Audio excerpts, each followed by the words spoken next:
Surviving the Narcissist Epidemic, the Practical Narcissism Survival Guide. Warning: what you are about to read is an unflinching look at pathological narcissism, particularly that which occurs in personality disordered people. This book was created specifically for people who are suffering, or have suffered, narcissistic torture and abuse, and to help others learn to recognize narcissists in their lives before they become victims. It is not recommended that you show this book to personality disordered loved ones. This book is not designed to be read or utilized by personality disordering people and may result in such persons becoming upset and emotional. Please keep it in a safe place. Introduction: there is a silent epidemic happening right under our noses. The epidemic of narcissistic abuse. People are experiencing it in their homes and in their workplace. They may not understand what is happening. They may feel they are going crazy. Even if they could prove the abuse they are suffering, they fear they will not be believed, and their lives are being ruined. By learning to recognize narcissistic abuse, we can stop it from happening to ourselves, our loved ones, and our co-workers. Narcissists look like everyone else. They may be good-looking, and may seem charming, glib and friendly.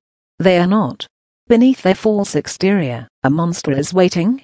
Narcissists are childish, manipulative and cruel. They believe they are entitled to whatever they want, whether they have earned it or not, and they will do whatever it takes to get it. If they don't get it, they will react with rage or cold, silent hatred. They will spread lies about you to your family, friends, co-workers, even your children. They will tell people you are crazy, that you are abusive, that you are manipulative, that you are a liar, that you are sexually promiscuous, anything to destroy your reputation. They will try to get you fired, arrested, ostracized, and disowned. The purpose of these narcissistic lies is literally to destroy you, and anything good that you have. Anyone can become the target of a narcissist if they possess things the narcissist envies. This could be material things, talents, friends, a family. Narcissists cannot stand to see other people happy, and will work hard to ruin it, even if the person they are ruining is their parent, child, sibling, friend, or spouse. They will use projection and other crazy-making behaviors to cloud the truth to the point that the victim can no longer even remember what it is. If a loved one or co-worker constantly blames you for things that are in no way your fault, if they deny guilt, even when caught red-handed, if they change their stance or opinion on something just to oppose yours, if you are constantly off balance, because one day something is okay, but the next day it isn't, to the point that you can never do anything right, if they are constantly accusing you of saying, feeling and doing things that you don't, if you feel like nothing is ever good enough for them, if they lie about you to other people, if they expect you to set yourself on fire just to keep them warm, you are dealing with a narcissist. Once you understand that, things can change. There is help. You can learn from this very book what to do to stop it. There are millions suffering in silence because they don't know what they are dealing with or how to get out of it. So many victims of horrible abuse are being told the problem is them. What narcissists fear most is being exposed for the abusers and liars they really are. They depend on the fact that their abuse is so outrageous, people will not believe the victim. Shine a light on their darkness, and share the knowledge with everyone you know. Spread the awareness. Stop the smear campaign. What is a narcissist? What's a narcissist? Do you think you know any right now? The word narcissist is used so often, its meaning has become a bit watered down. Remember that Elliot Rodger kid and his manifesto ? That's a narcissist. He is an excellent example of narcissistic personality disorder, and how destructive and dangerous it is. The common image most people have of what a narcissist is generally not correct. Most people envision an arrogant, suave man or a selfish, image-obsessed woman. These things are sometimes related to narcissism, but they are not even close to the whole picture. The true narcissist is not just vain and arrogant. They are so much worse than that. Narcissists will go to whatever lengths they have to in order to get what they want, and so often, as we see with Elliot Rodger, what they want is revenge. They are hungry, childish, vengeful and dangerous personalities who want to punish others. They believe they have been wronged, and they react with rage when the world does not give them what they want. They take pleasure in hurting people, especially those who care about them. The goal of the narcissist is literally to destroy, especially someone they think cares about them.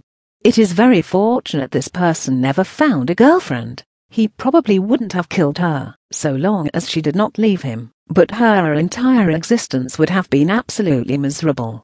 Abuse is integral in the relationship with a narcissist. It is all they know, and the only way they can feel better. The narcissist cares not at all for their partner as a person. The partner only matters, inasmuch as what they can do for the narcissist. It is very hard for normal caring people to understand this, and because of that, they often hang on to the relationship thinking they can reach the narcissist. They cannot. A narcissist cannot be reached with love, and you cannot appeal to his good graces. He is capable of neither. The narcissist is like a shark, or a machine, that is designed to do only one thing. He cannot be swayed, appealed to, reasoned with, deviated or stopped. Hurting you literally makes him feel better. That's the way it is. You can never make him feel good enough that he will stop. Never. You cannot change him, fix him or love him out of it. The only thing you can do is get out of the way. These people are fundamentally broken, and as soon as the narcissist decides that you can no longer provide him with the sustenance he needs, he will drop you without a second glance. It could take 2 months, it could take 10 years, it could take 3 days, but after he has sucked you dry, he will move on.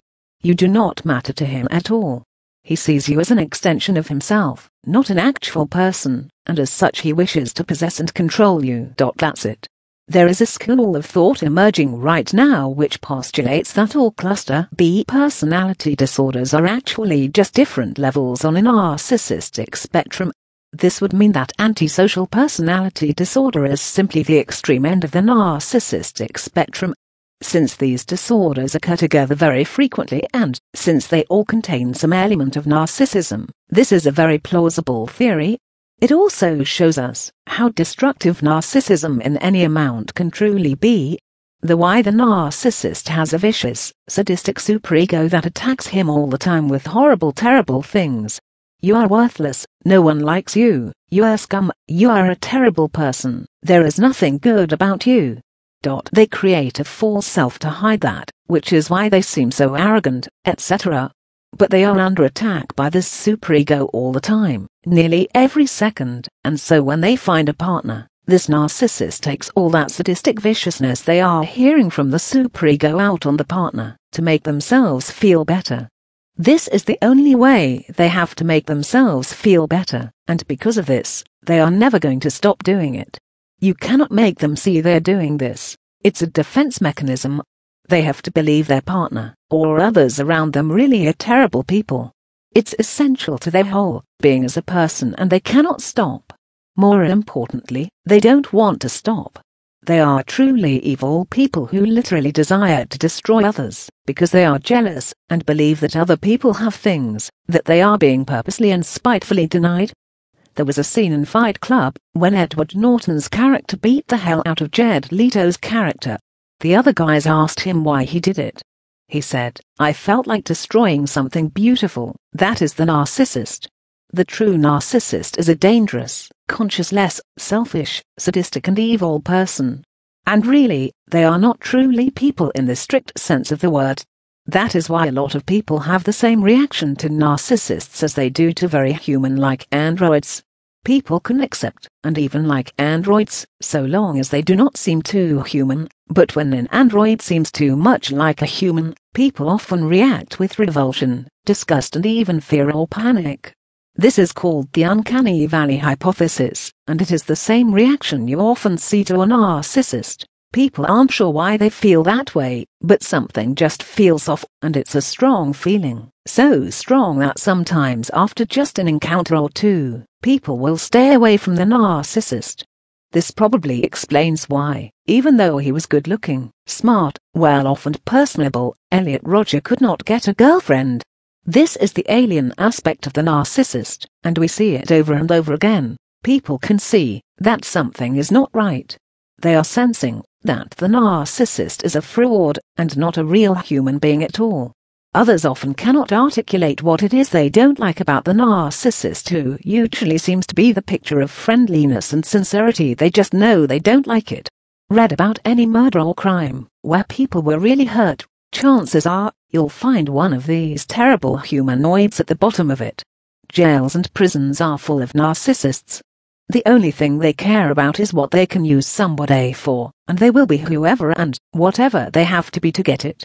They don't care about other people's suffering or feelings. Do you care how your couch feels when you sit on it? Do you wonder if you are being fair to your toaster? They are a true and accurate mimic, but don't be fooled. Narcissists are handicapped and crippled human beings in that regard. They have no real feelings at all for anyone other than themselves. And the scary thing is, they are almost sickeningly easy to create. This brings us back to Elliot Rodger. It's sort of sad how the focal point of that crime became gun control when the problem is so much more than that. We should be talking about how you create a person like that, because they absolutely are created. We need to stop teaching our children the value of things and start teaching them the value of people. We need to stop letting our children believe the world owes them something. We must stop giving them every single thing they want, and we need to stop rewarding selfish, self-absorbed behavior. We need to stop ignoring our children. We have to take time to be with them, to see them, to love them. We must teach our children love and the value of life. That is how we stop things like Elliot Rodger from happening. That is how we stop creating people like that. Once they're created, it's too late. Medication cannot help them. Therapy cannot help them. Nothing can help them. They are what they are. And what they are is really nobody at all. They are shells walking through life seeking fulfillment, and the only way to get what they need is by using and abusing other people. They will go to whatever lengths they have to in order to get what they want. They see people as either stumbling blocks in their way or stepping stones to use. That's it and that's all. The narcissist will discredit you, lie about you, ruin your life, physically hurt you, or even kill you, in order to get you out of the way, if he wants something bad enough. And we are creating an entire generation of them, to some degree or another. That's frightening. An entire generation of crippled, defective shells masquerading as people that are incapable of love, or of ever being happy. Why narcissists abuse narcissists are some of the most maligned people on the planet. While many other provocative personalities might evoke sympathy in people, the pathological narcissist does not. People may initially feel pity for the narcissistic personality, especially if he presents himself as a helpless victim, the way many narcissists do, but this is extremely short-lived, because the narcissist is so controlling, abusive and hateful. It is nearly impossible to feel pity or sympathy for a person who works so hard to consciously and purposely hurt you. In fact, the narcissist seems compelled to hurt only those who love them, making it even harder to feel sympathy for them. But why? Why are narcissists so abusive? Narcissists do not view people as people. This can be hard for non-narcissistic people to understand. Of course, narcissists see others as people. How could they not? But they don't. They know you are a person, just like they know a dog is a dog, and a lamp is a lamp. However, that's where it ends. Narcissists have no emotional connection to other humans, any more than a non-narcissist would have to that same lamp. People are viewed by narcissists as either objects to get to what the narcissist wants, or as hurdles in the way of it. That's it. The pathological narcissist is unable to understand that other people have feelings. If they do understand, these feelings are considering totally unimportant when compared to the narcissist's own feelings and what they want. This is because the part of the brain that enables humans to care and empathize with other people is either missing in the narcissist, or it's so dysfunctional and immature that it is completely ineffective. Narcissists also enjoy manipulating, tricking and fooling people. It makes them feel smart and superior to have tricked, or otherwise fooled people into doing, saying or acting the way the narcissist wants them to. This is made especially obvious by the way they will continuously provoke and insult someone, sometimes for hours, until the person reacts with anger, which the narcissist then reacts to by screaming that they are the ones being abused. If this is pointed out, the narcissist will flat out deny they've done anything wrong, insisting that they are the ones who are being mistreated. Narcissists are emotional and psychological vampires. These are people with no emotional lives of their own. They have no identities, and because of this, they endeavor to steal other people's identity through a sort of personality transplant. The narcissist has a very malformed and destructive self-image. They look in the mirror and see garbage, an ogre, an evil person who does not deserve to live. They resent anyone who is not as awful as they think themselves to be. They also envy that other person and want to steal all the person's good qualities for themselves. The only way the pathological narcissist can do this is to systematically degrade, demean and beat the person down non-stop until they don't have those good qualities anymore. If the person is caring, the narcissist calls them selfish. If the person is well-liked, the narcissist works to destroy the person's reputation and continuously tells the person all the reasons people don't really like him or her. If the person is smart, the narcissist works to humiliate them and make them look stupid. This is a crude form of brainwashing and a way to elevate themselves. If their loved one is stupid, the narcissist looks smart. If their loved one is told they are selfish, this means the narcissist is caring by comparison. Of course, doing this does not transfer the good qualities to the narcissist as they'd hoped it would, but it is good enough for the narcissist to know that now nobody has the good qualities. In a very real sense, they want to bring everybody down to their level, because they feel desperately inadequate. They are unable to better themselves, so they choose instead to bring everybody else down. Their entire self-image is based on how they compare to other people, and since they always end up falling drastically short of even basic normal standards, the only way to boost their self-image is to drag other people down. The narcissist affects the personality transplant, not just by trying to steal someone's good qualities, but also by forcing that person to carry all of the narcissist's bad qualities. This can only be achieved by repeatedly demeaning and degrading the person until they accept the things the pathological narcissist says as true. Once the narcissist has forced the victim to accept that the victim is a terrible, broken and evil person, the victim is then deserving of abuse for being terrible, broken and evil. The victim is forced to carry all of the qualities the narcissist hates about himself, and by doing so, the victim becomes the object of the narcissist's hatred. Narcissists are looking to escape punishment themselves. The narcissistic personality is being assaulted and degraded to by himself. The pathological narcissist possesses a dysfunctional superego that savages him day and night with awful, terrible things about himself. He gets no rest from it.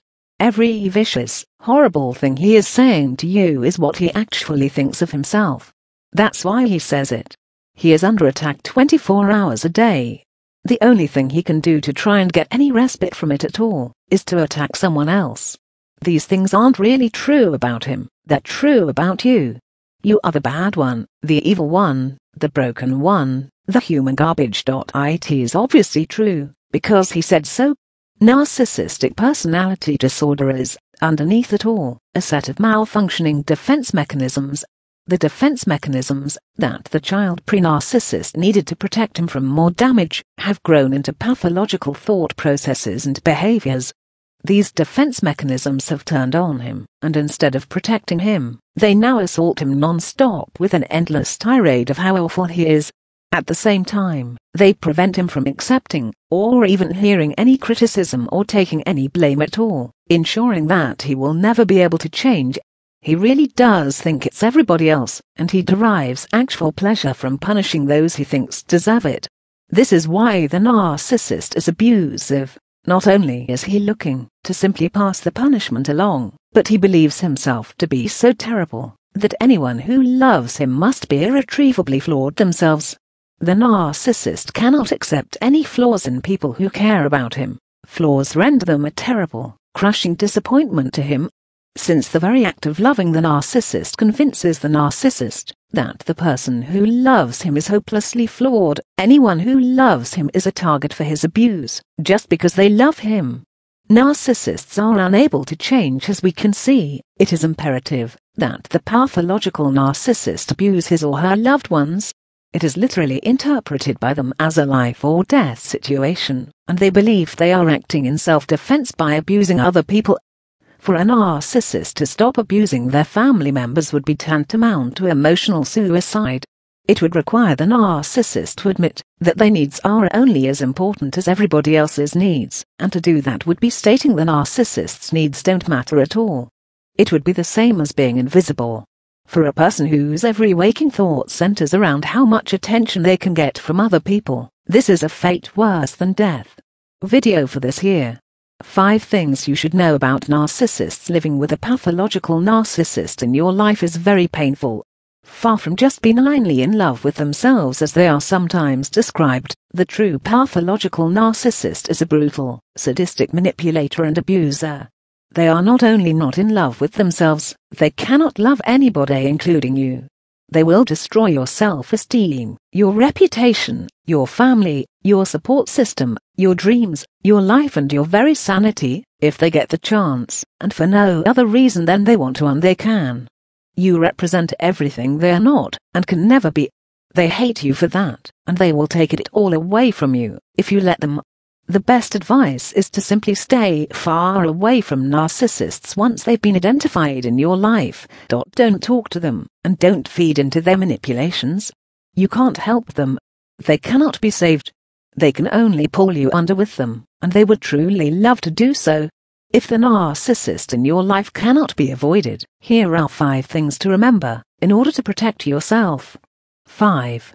The narcissist will always use you. Narcissists are users. They are manipulators. They don't see people as living, breathing human beings with feelings. People are viewed as either stepping stones to get what they want, or hurdles to be jumped over on the way to it. That's it. No matter what they tell people, no matter what they say, this is the truth. If we strip away the manipulative words and look only at their actions, we actually see this very clearly. It is who they are, and it can never change.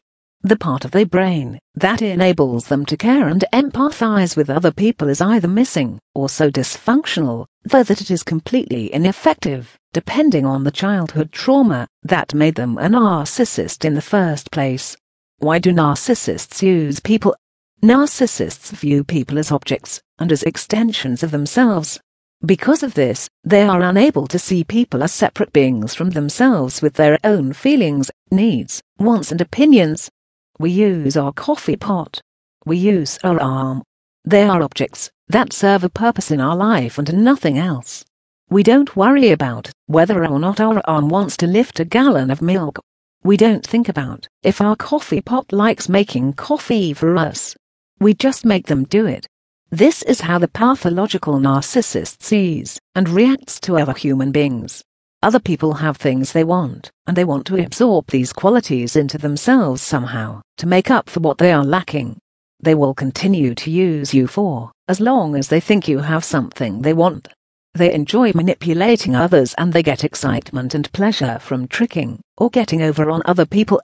It makes them feel smart and superior. This cannot be changed, and it is very important that everyone dealing with a narcissist understand this. It's very tempting to view them as helpless, wounded children who need healing, especially the ones who present themselves this way. But narcissists are not children, and they cannot be helped, fixed or healed. It is too late for them. It's very sad, but the damage has been done. They are what they are, and this cannot be changed. This cannot be changed.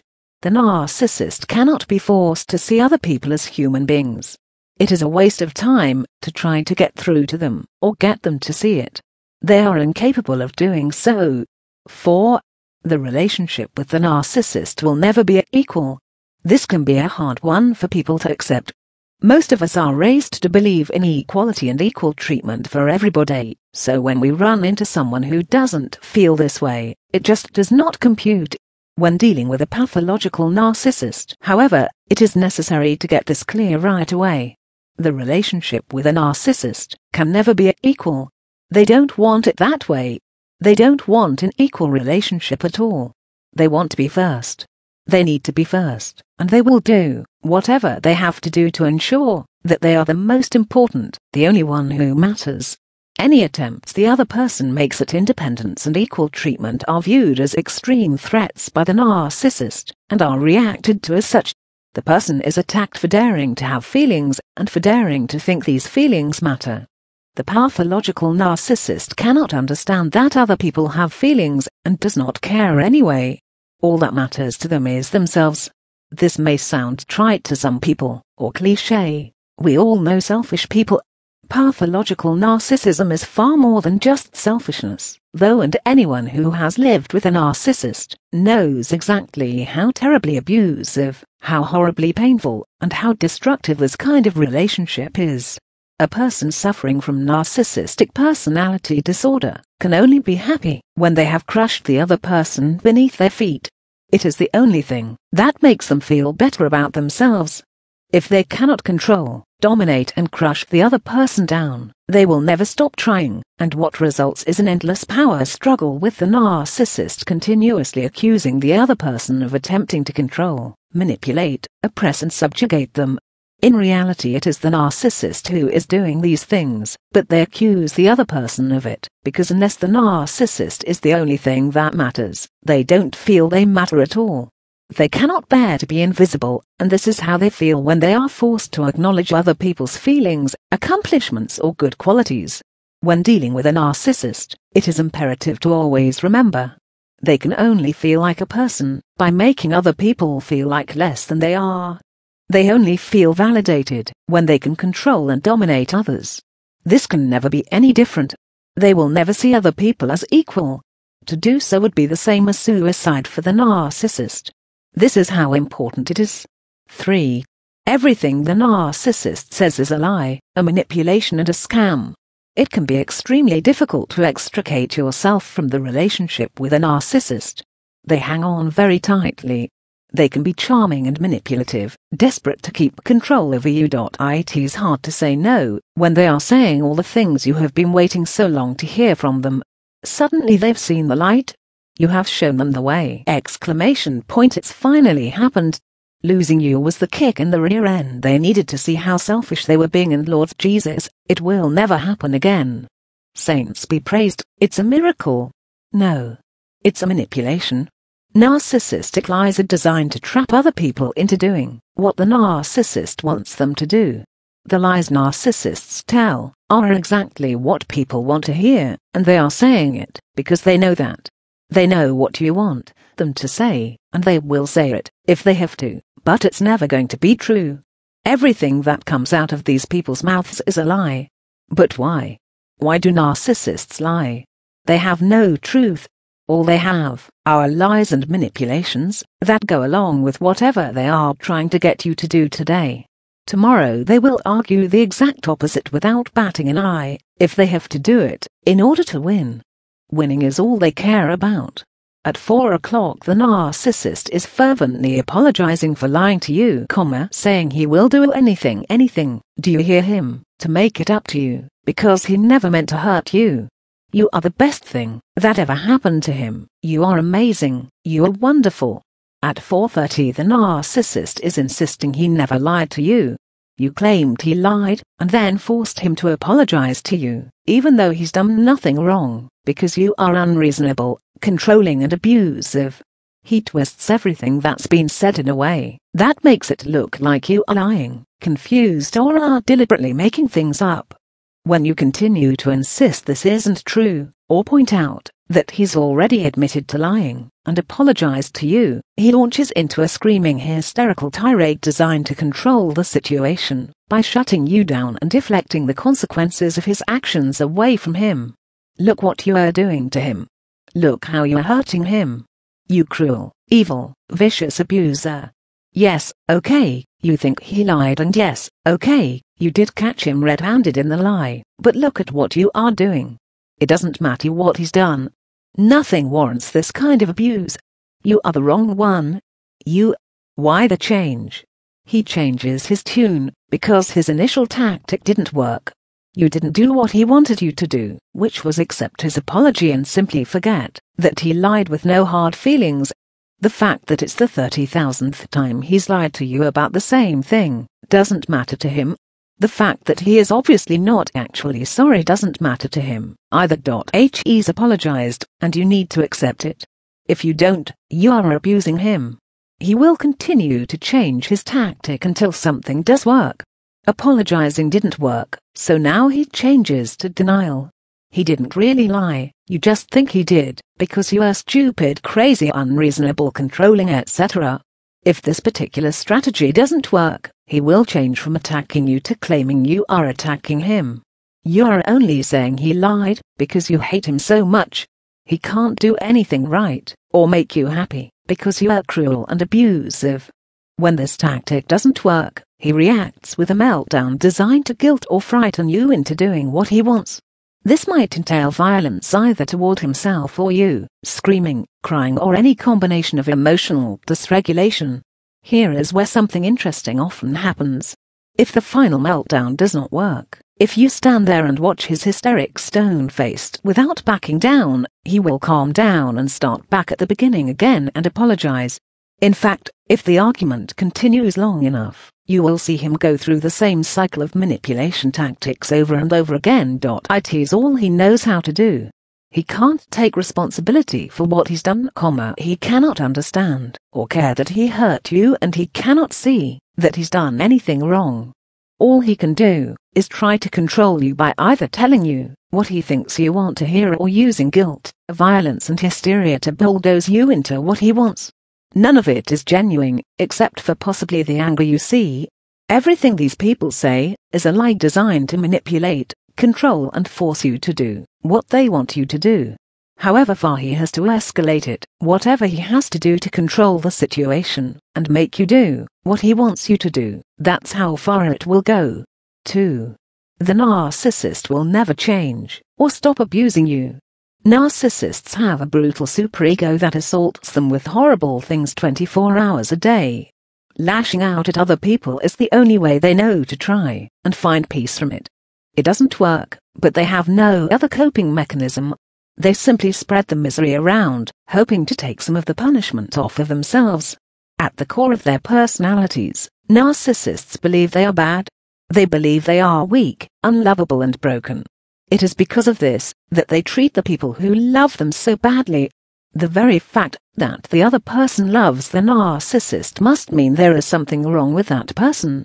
Because of this, the person is seen as irretrievably flawed and stupid, therefore deserving of the narcissist's abuse. This is the nature of the relationship with a narcissist. It can literally never be anything but abuse. The other person only exists to make the narcissist feel better. In fact, the narcissist is hoping to effect a sort of personality transplant or swap with the other person. The other person is everything the narcissist feels he is not. Caring, smart, charismatic, well-liked, competent, powerful, exciting, whatever. The narcissist wants to absorb those good qualities into himself and force the other person to carry all of his bad ones. He needs to control and dominate the other person in order to strip them of their coveted good qualities and take them into himself. He needs to abuse and reduce the person in order to force them to carry his bad qualities and relieve him of them. He is a weak person who cannot carry them himself, and the image he projects of himself is nothing but lies. That is another reason he is abusive. If he convinces the other person that they are bad, or convinces other people that the person is bad, that makes him good. If he lies about the other person and makes other people dislike that person, that makes him more well-liked. If he says the other person doesn't care, this means he cares more. If he convinces the other person they're crazy, that means he is competent. If he makes the other person feel weak, this makes him powerful. This is who the narcissist is. This is why narcissists abuse. He projects all of his bad qualities onto other people, and when he is called out for doing these things, he simply says, "No, that's what you are doing. You must be the narcissist." This results in a never-ending cycle of the narcissist simply deflecting every single thing he is doing wrong onto the other person, while never actually acknowledging or taking responsibility for any of it. He will never face reality. He can't. Narcissists are like the living embodiment of that old saying, "I'm rubber, you're glue. Whatever you say bounces off me and sticks to you." Except they actually mean it. They live it. Perhaps most importantly, the pathological narcissist enjoys hurting other people. Narcissistic abuse is like food to them, literally. They love it because they hate themselves and they hate you. They get something out of hurting those who love them. They can't get it from just anybody. It has to be someone who cares about them. Hurting strangers just isn't personal enough to give them that feeling that fixes them even for just a second, and because of this, they are addicted to it. In fact, many times it is apparent how much they are enjoying themselves just by looking at them. They are often overconfident or unaware regarding how they appear to other people, so they make zero attempt to hide it. If anyone reading this is waiting for the narcissist in their life to see the light or have that epiphany, give up now. It is literally essential to his well-being that he abuse, dominate and control others. He can never learn, he can never change, and he will never stop. To stop abusing the other person would mean admitting that the person doesn't deserve the abuse, and that's never going to happen. The other person now carries all of the narcissist's bad qualities, and the narcissist absolutely despises these things. The other person is also seen as possessing good qualities the narcissist dearly wants, and thinks he deserves, but cannot have, because the person cruelly refuses to give them. This is seen as very unfair, even abusive. The way the narcissist views it, he is striking back in self-defense, because by not being given what he wants, he is being terribly, terribly mistreated. The pathological narcissist believes that a person who is that despicable, that abusive, that unjustly punitive and withholding toward him deserves all the abuse the narcissist can give them. And they will get it. 1. The narcissist cannot love you. If we've not made this apparent thus far, it needs to be apparent right now. If anyone reading this is asking themselves, can narcissists love other people? The answer is no. The narcissist does not love you. You don't even love the narcissist, because the person you fell in love with, or want to love, if the narcissistic personality in your life is a parent, friend, or sibling, does not exist. The person you fell in love with was a mask. It was a reflection of what you wanted, and what you are. You essentially fell in love with yourself, because the narcissist was only reflecting your own wants and good qualities back to you, in order to snare you. The real person is what is described here. A vicious, abusive, empty shell that needs constant sustenance, support and domination to exist. The narcissist cannot be happy, and they cannot let anyone else be happy either. Even if you do absolutely everything the narcissist asks you to do exactly the way they ask you to do it, and exactly when they want you to do it, they will find some way for it to be wrong, so they can punish you. If you live with a narcissist, you probably already know that. Don't hold your breath, or waste your time waiting for it to change. It won't. They are incapable of love, of empathy, of sympathy, of loyalty or of honesty. The relationship with a narcissist is an endless cycle of abuse, domination and cruelty. This never changes, and it never ends. The narcissist cannot love anyone, especially themselves. They only know how to take. Video for this here. Are you married to a narcissist? There are many kinds of people in this world, but perhaps none are so maligned as the pathological narcissist. Unfeeling, hurtful, sadistic, cruel and selfish, they are terrible spouses and disastrous parents. These people were never built to be caretakers. They are not capable of the love other people are capable of. Indeed, many experts believe they are not capable of love at all. If you are reading this, it's because you are concerned you may be living with a pathological narcissist.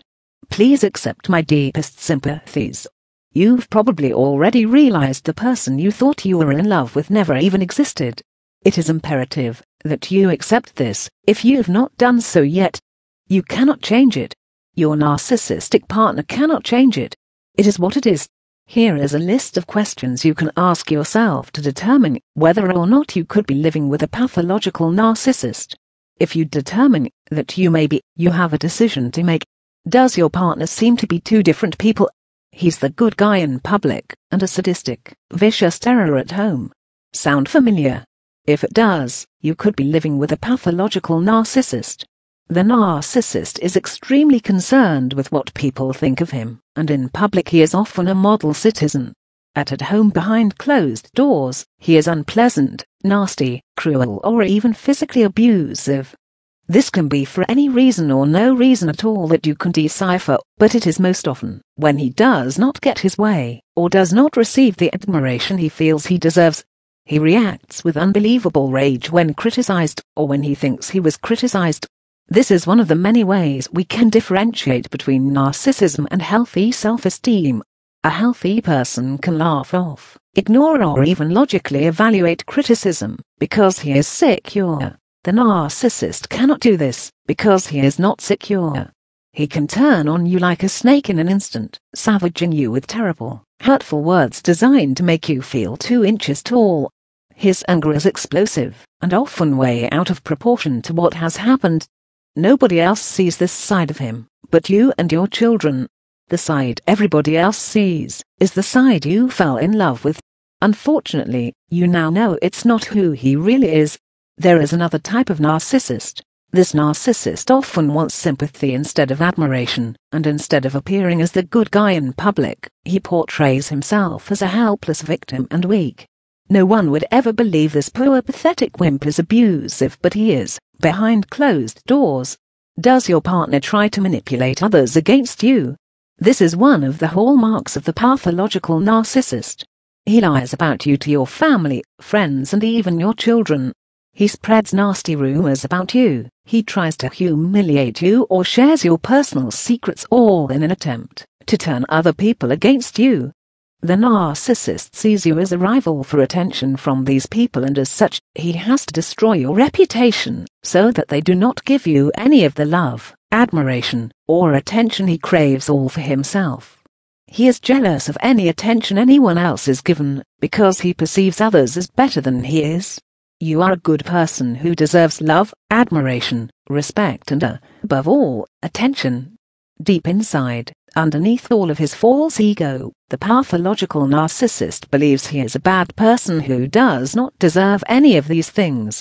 Because of this, he desires to destroy your good qualities and bring you down to his level. Then he feels better, because even though he doesn't deserve these things, now other people think you don't either. This makes him feel better and more in control, because while he doesn't receive these things, because the other parent cannot stand that the children love that parent too. The weaker type of narcissist may not attempt to manipulate others against you in the same way. Instead of telling hateful, spiteful lies, they may tell lies designed to make them look like a victim, and you look abusive, but don't be fooled. This is not a case of misunderstanding, or of a poor helpless little boy who just needs love and is acting out. The weak narcissist knows you are not abusive.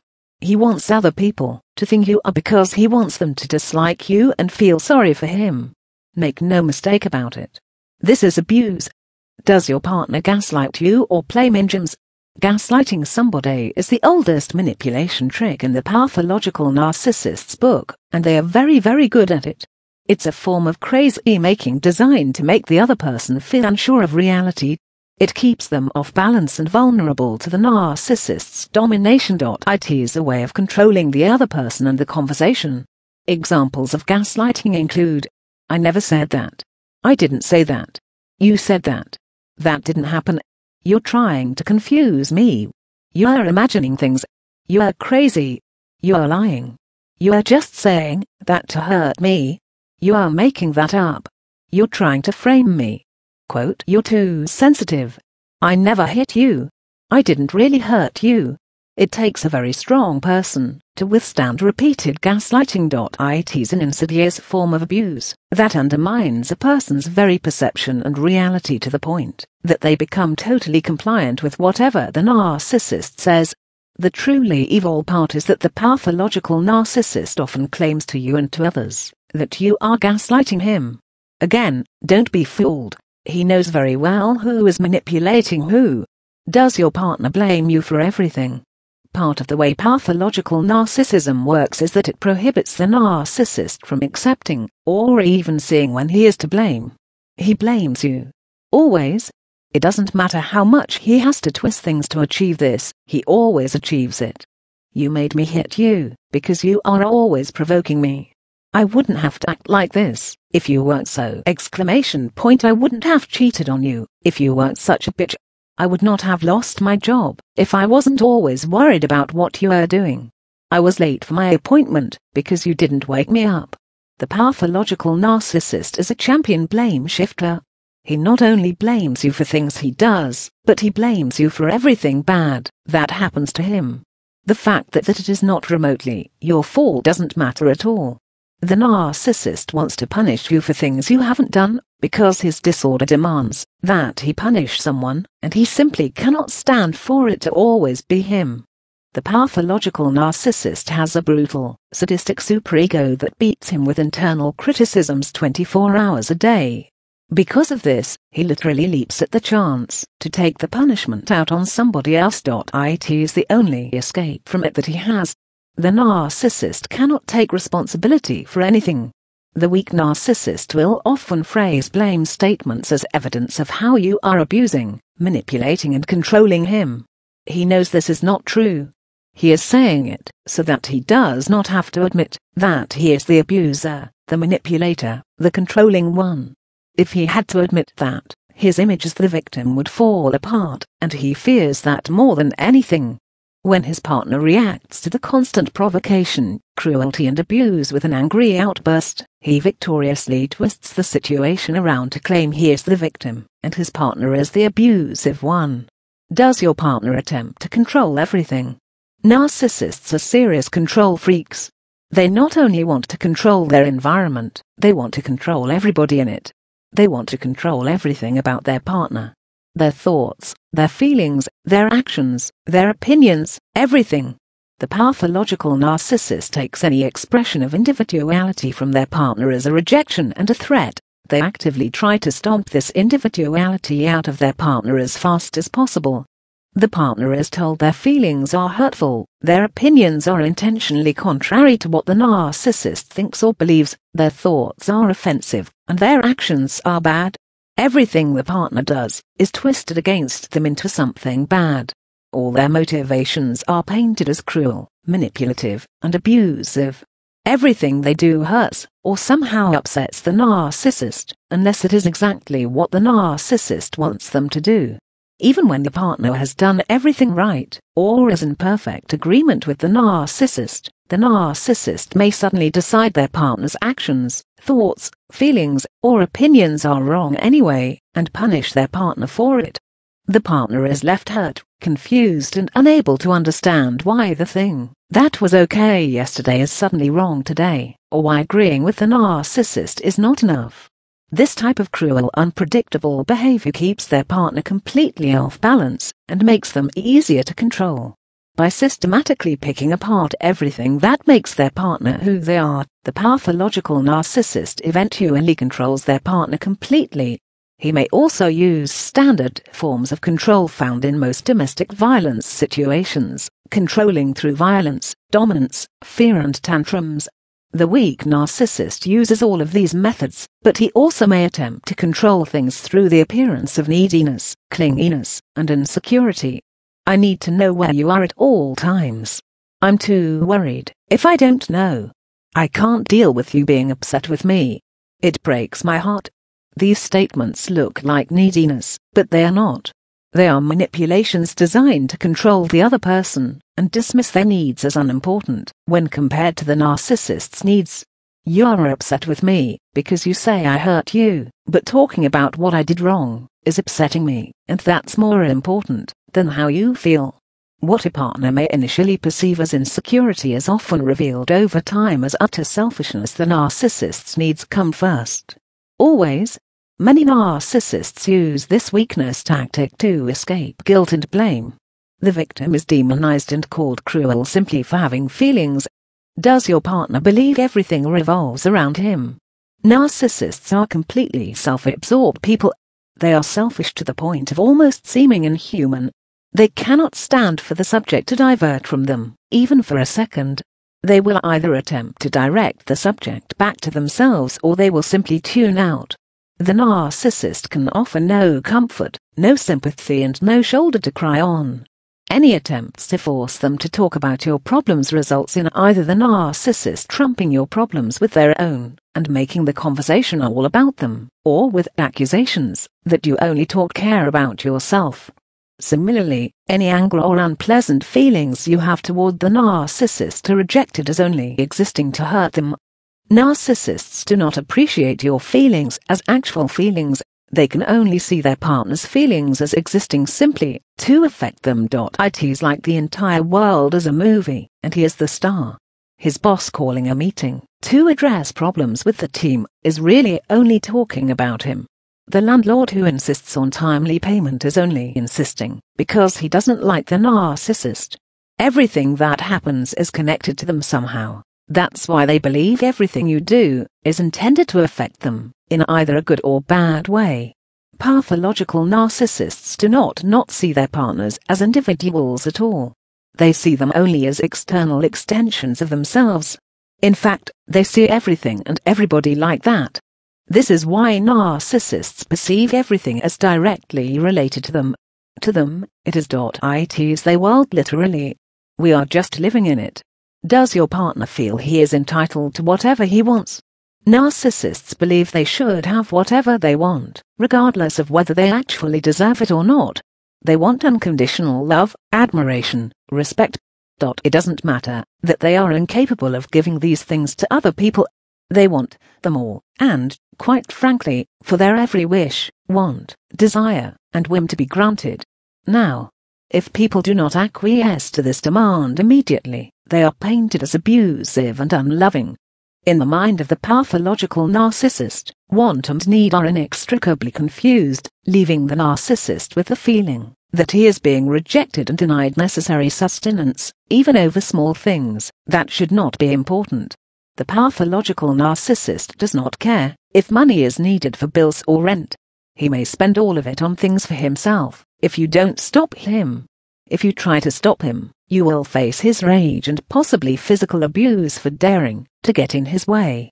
There may be a huge blow-up over a bag of chips or a pair of headphones, with the narcissist screaming that you are abusive, cruel, twisted and evil, because he can't have them. You are denying him. You are, as usual, forcing him to settle for less because you want to oppress and degrade him. This is his way of controlling you. He uses abuse to get his way, and he may routinely spend all the money to create catastrophes in order to keep the family in turmoil and hurt people. He cares nothing for the needs of others at all. All he cares about is what he wants. Narcissists are often serial cheaters. They don't care how their partner feels. They only care what they want.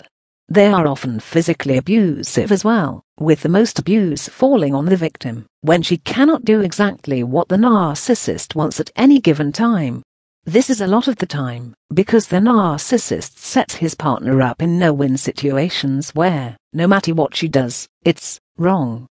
For example, the narcissist asks his wife to speak to his therapist. She doesn't know what to do, because if she does speak to the therapist, he will say she is trying to turn the therapist against him and sabotage his therapy. If she does not speak to the therapist, he will say she is trying to sabotage his treatment by purposely withholding important information.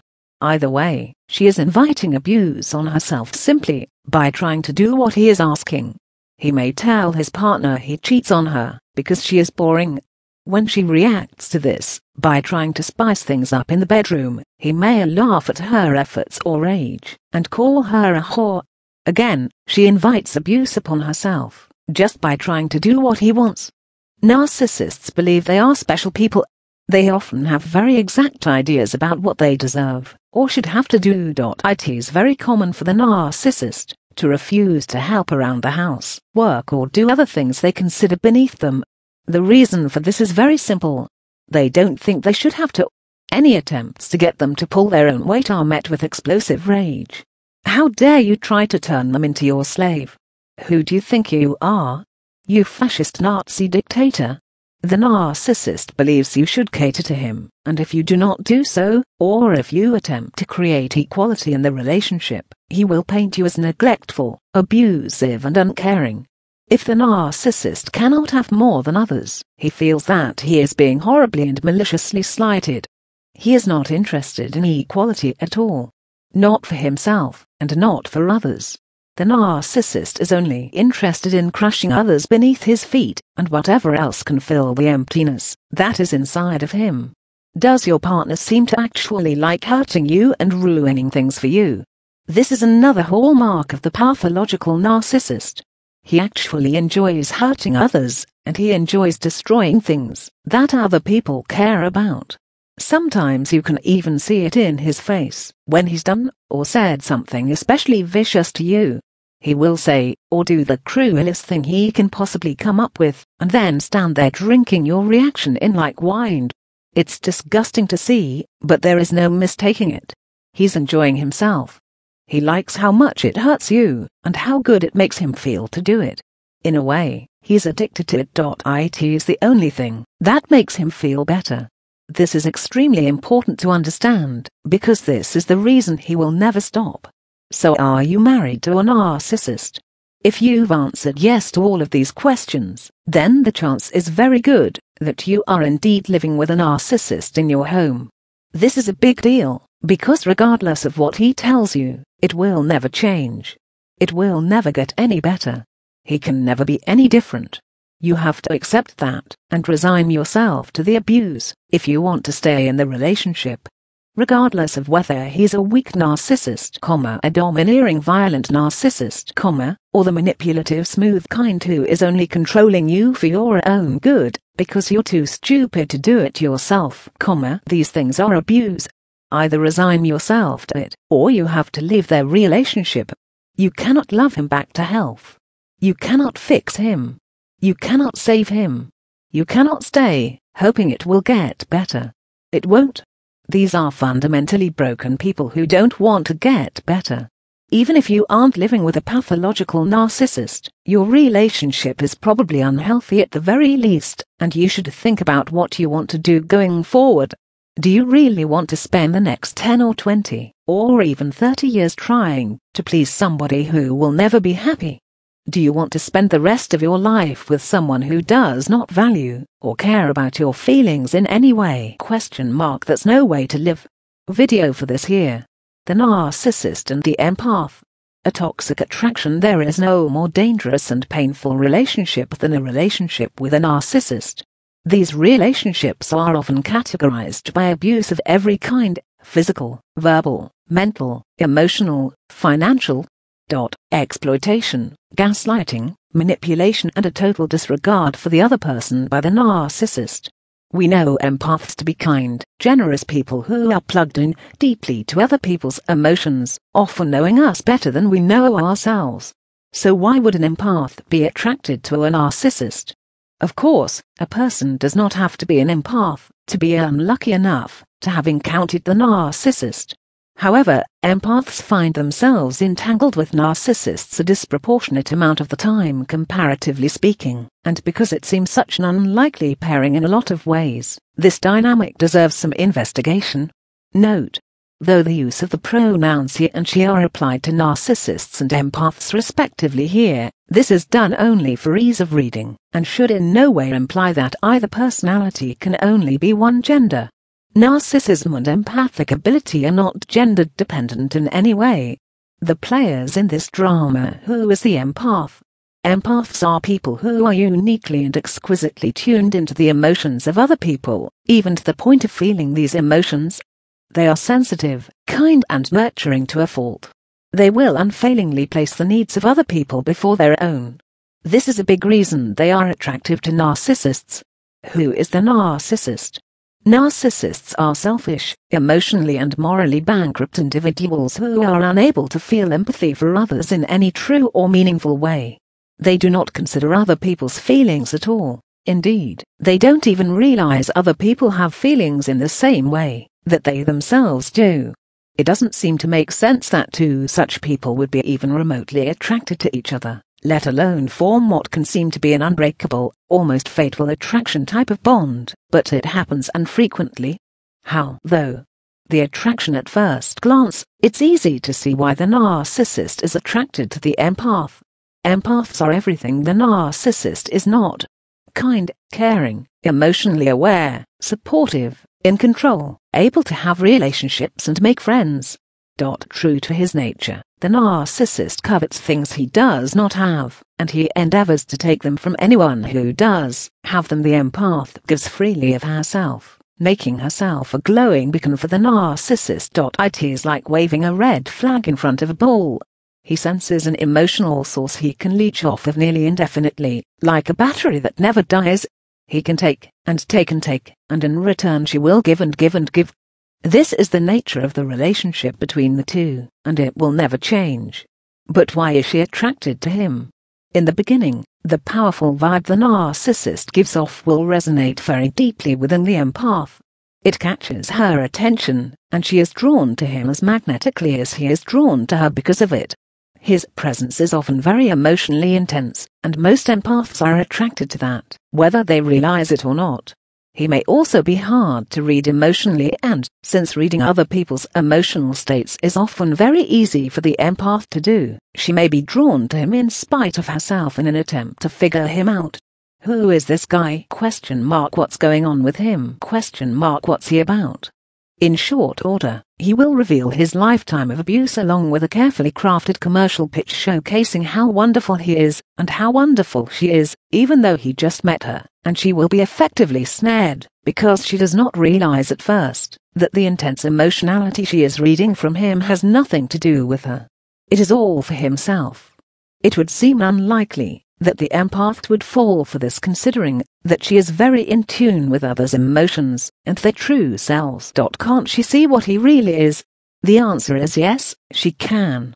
Most empaths sense something wrong about the narcissist very quickly, sometimes during the first conversation. But she can also see something else, and it overrides everything else. How wounded and broken he is inside, beneath all the lies and abuse he needs. It's not an act on his part, or a mistake on the empath's part. The narcissist really is fundamentally wounded and broken inside. A large number of narcissists are skilled at appearing helpless and lost. That's because in many ways, they truly are. Her mistake is not in reading him wrong. Her mistake is in thinking she can help him. This is the attraction. She wants to help him. It is her fatal blind spot, because the narcissist cannot be helped, and more importantly, he does not want help. Yet even when she can see this clearly, his wounds are clearer.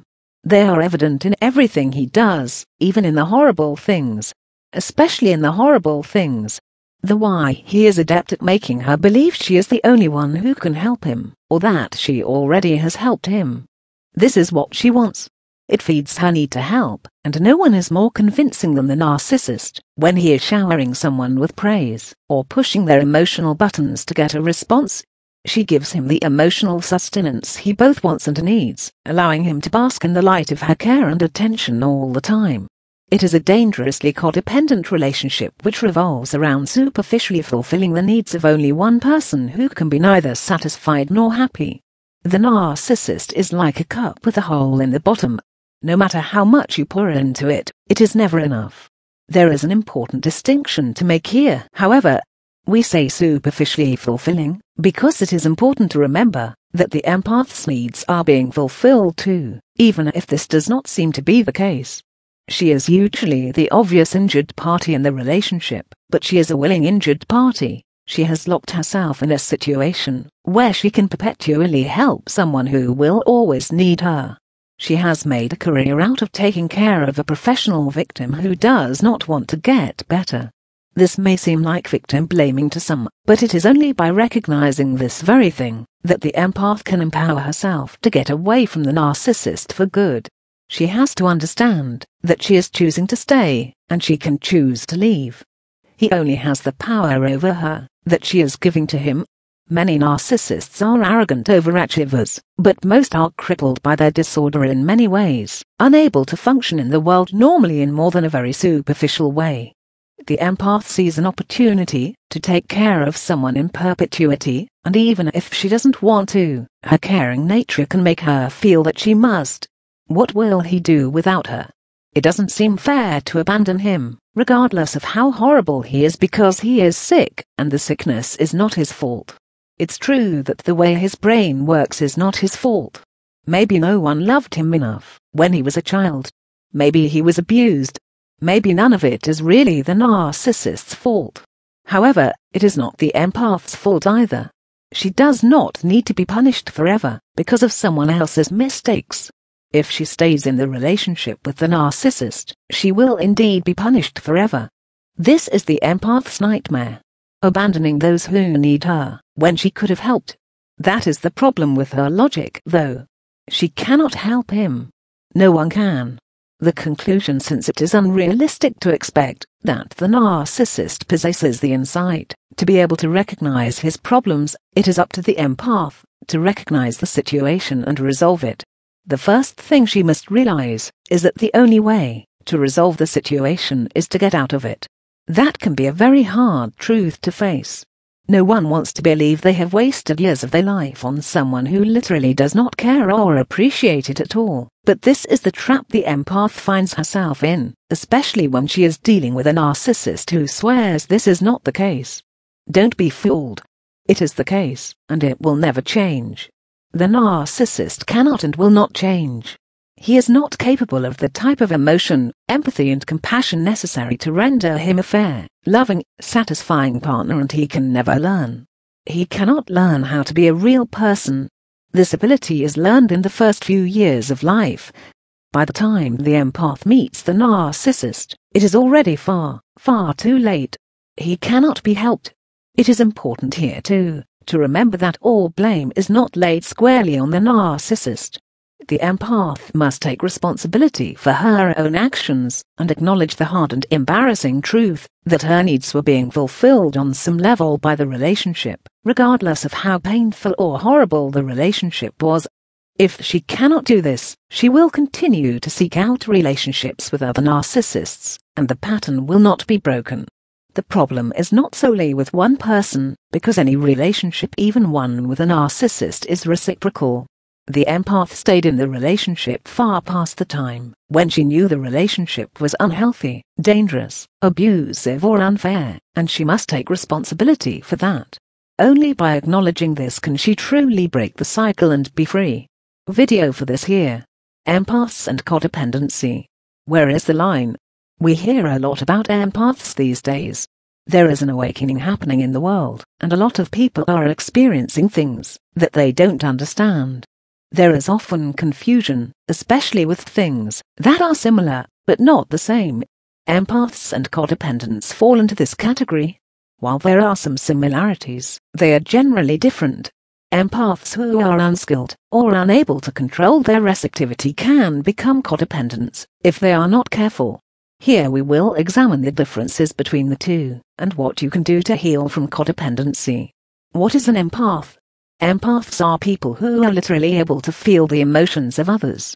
They are the opposite of a narcissist. They are nurturing, caring and sensitive. Empaths who are unaware of their gift might notice that strangers open up to them without solicitation, or that they can always accurately gauge the emotional tone of a room or situation. Empaths are often able to tell right away if someone is sad, or if they are hiding something. In fact, it is not uncommon for empaths to be jokingly referred to as human lie detectors. Empaths are not dependent on the other person or people for emotional sustenance, approval or validation. The bond that empaths create with others is sometimes called telepathy, and it is usually associated with spiritual, psychological or physical healing. What is a codependent? Codependent people are reliant on others for their emotional sustenance. Codependents can be empaths and they can bond with others, but codependency has nothing to do with healing. In fact, codependency is a wound that needs healing. Codependency occurs when someone's needs are not being met and they become merged with another person in an attempt to meet them. It is often described as not knowing where they end, and the other person begins. Codependency is unhealthy and dangerous, because the codependent sacrifices their own well-being for the other person. They often feel trapped or guilted into doing things they'd rather not do. Codependency is a largely self-inflicted problem, and it is very fixable in a non-personality disordered person. Many times, enablers of mental illness and addiction have codependent problems. Codependency is sometimes seen as controlling or manipulative. It can be detrimental to the other person, such as in cases of a parent constantly giving money to a drug-addicted child. It is a prominent personality trait in the covert narcissist. What is the difference? As we can see, there are similarities between codependents and empaths. Both are extraordinarily sensitive to the feelings and needs of others. Both are caretakers, and both are what we could consider helpers, but there is a very big difference. Codependency is destructive and harmful to a person and their relationships. Empathy is the exact opposite. There are other differences too. One of these differences is that empaths generally have healthy, strong boundaries between themselves and other people. Codependent people generally do not. This is what causes the inability to tell where they end and the other person begins. Boundaries are necessary in order to protect ourselves from unhealthy interactions or from being engulfed by another person's personality and losing our identity, but codependents have a large amount of trouble with this. Another difference is in how they respectively process another person's feelings and behavior. An empath will read the behavior and offer insight, if needed or asked, but not feel personally affected. A codependent will feel responsible for the other person's feelings or behaviors. They are often unable to say no to things, and have trouble separating their own feelings from the other person's. This is because of their difficulty with boundaries. When there is no boundary, there is no buffer or delineation between the self and the other person. One of the biggest differences between the empath and the codependent is in goals and driving forces. The driving force of the codependent is often fear, where empaths are generally able to communicate their feelings and boundaries clearly. Codependents have a lot of trouble with this because they fear the other person's reaction and, more deeply, the possibility of approval and or love being taken away from them as a result of not doing what the other person wants. This is a toxic situation that results in the codependent doing, saying or agreeing to things that they are not okay with. We often find guilt at the bottom of the behavior as well. For example, the mother has meshed with the child emotionally. All she can see are his feelings. She feels guilty because she works so much and she feels this means she is not a very good mother, so she gives the child whatever he wants. She knows it is not productive or healthy, but she cannot seem to stop, and now whenever she does not give in, the child rages until she does. As the child gets older, he sees this underlying guilt and hits that button every time he wants something. When the mother says, "No, I will not give you money, because you'll buy drugs with it," he says, "I wouldn't need drugs if I ever had a mother who was there for me. I hate you." If she gives him what he wants, he will stop saying he hates her.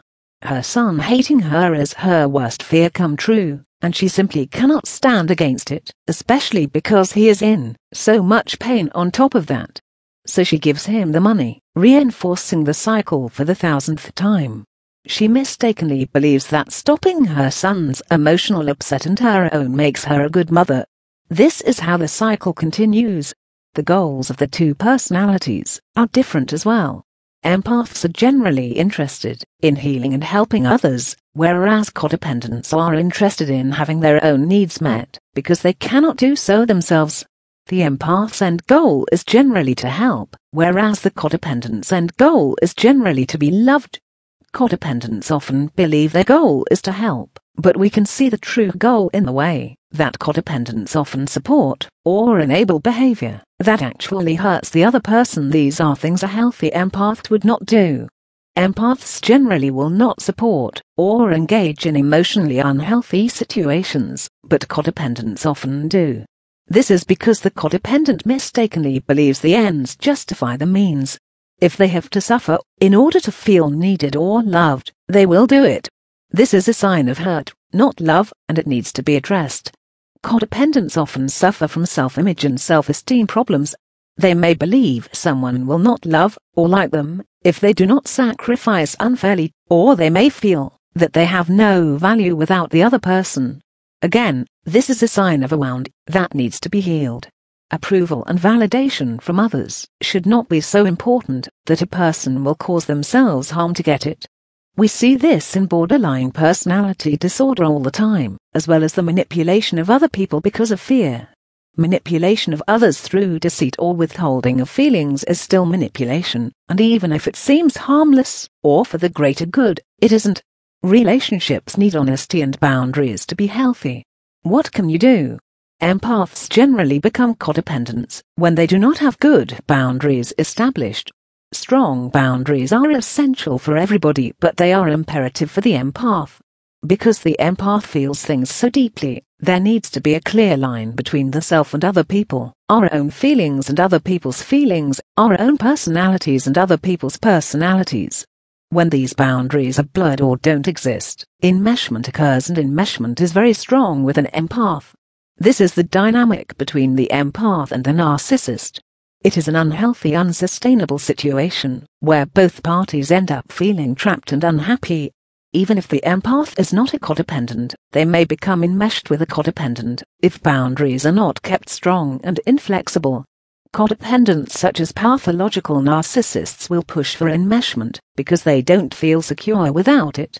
This must be guarded against, and boundaries are how we do that. This is why it's very important to not fall victim to what's called boundary ambivalence. This happens when we set a boundary, but we don't enforce it.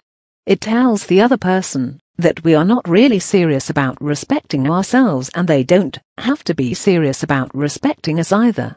When you say, "If you cheat on me again, I'm leaving you," but you stay in the relationship, when they cheat on you again, you have shown your partner that you don't really mean what you say, and that you are not to be taken seriously. You are essentially saying, "I don't respect myself and you have permission to treat me badly." People only treat us the way we allow them to treat us. If you don't take your word seriously, nobody will, and no relationship is worth your self-respect. If you worry that you might be codependent, take a personal inventory. Why are you in this relationship? Do you feel you are sacrificing for others all the time? Are you able to meet your own needs, or are you relying on the other person to do this for you? Do you speak up when you are unhappy with something, or don't want to do something? Are you always feeling trapped or guilted into things you don't want to do? Do you feel taken for granted, or that you always need to fix everything? Do you anticipate the needs of others? This in particular is a red flag for codependency. Empaths generally do not attempt to learn what others need and supply that for them, but codependents do this often. It is important to identify the problem as well as your role in the problem, so that you can work on the solution. Again, people only treat us the way we allow them to treat us.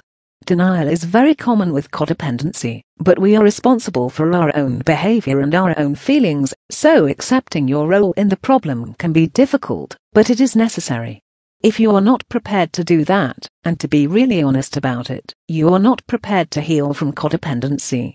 In order to begin healing from codependency, identify the problem and your role in it. Take a very honest inventory of yourself to find out why you are codependent. Address unresolved issues from your past. Work on setting boundaries and sticking to them. Work on self-esteem and self-image. Work on identifying and meeting your needs yourself. Work on saying what you mean and meaning what you say. Learn to let go of guilt. Remind yourself that you are not responsible for the actions or feelings of others. Practice assertiveness. Get therapy, if necessary. Null for empaths and other caretakers. It can also be necessary to find another area to focus your empathy on while you do not feel taken advantage of. A situation where you are not so personally involved, such as volunteering, can do wonders for changing perspective and fulfilling that need to help. Just remember going forward that it is necessary to protect yourself from the emotions of others, otherwise the problem cannot be resolved. If you have trouble setting boundaries, practice, practice, practice. Look in the mirror and say, "I don't like that, and I will not tolerate it," or maybe, "No, thank you, I have other plans." Try out being assertive in situations that you find yourself in. You will be surprised how many people can take a no without getting upset. If someone does get upset, remember that it is a reflection of who they are, not who you are. You have the right to your own feelings and your own needs, and anyone who does not respect that is not someone who should be in your life. How empaths can protect themselves from anxiety and depression. Being an empath in today's world is very difficult. The world these days is cruel, cold and brutal. However, it is also beautiful and amazing, and the key is to never lose sight of the good when we feel overwhelmed by the bad. Not everybody is an empath, of course, but we can all use a little protection from the emotional battering of the world in its current incarnation. Pay attention to what your body is telling you. Most modern medicine is about silencing the body. We hear how we have to push through the pain and keep on, even when we are exhausted. We take supplements or ingest chemicals like caffeine designed to silence, mask or alter what the body is trying to tell us. We may feel this to be necessary sometimes, but it is almost always a mistake. Aches, pains, irritability, chronic illness and feeling tired are warning signs that your body and your mind have had enough. Don't ignore them. Take time when you need to, and learn to say no. This is often the empath's biggest obstacle. It is very difficult to turn people away when we know we can help, but you are no good to anyone if you are not well. You cannot take care of anybody without first taking care of yourself. Avoid too many chemicals or sugars. A lot of times, being an empath means dealing with overstimulation. Chemicals like caffeine, additives, artificial colors and sugars can make overstimulation much worse, leading to anxiety and other problems. Cut out the caffeine and the sugar as much as possible. Get enough sleep. This seems like a no-brainer, but how many of us actually get enough sleep? Not getting enough sleep is often treated as no big deal, but it has been proven to have the same effect on you as a 0.05 blood alcohol content.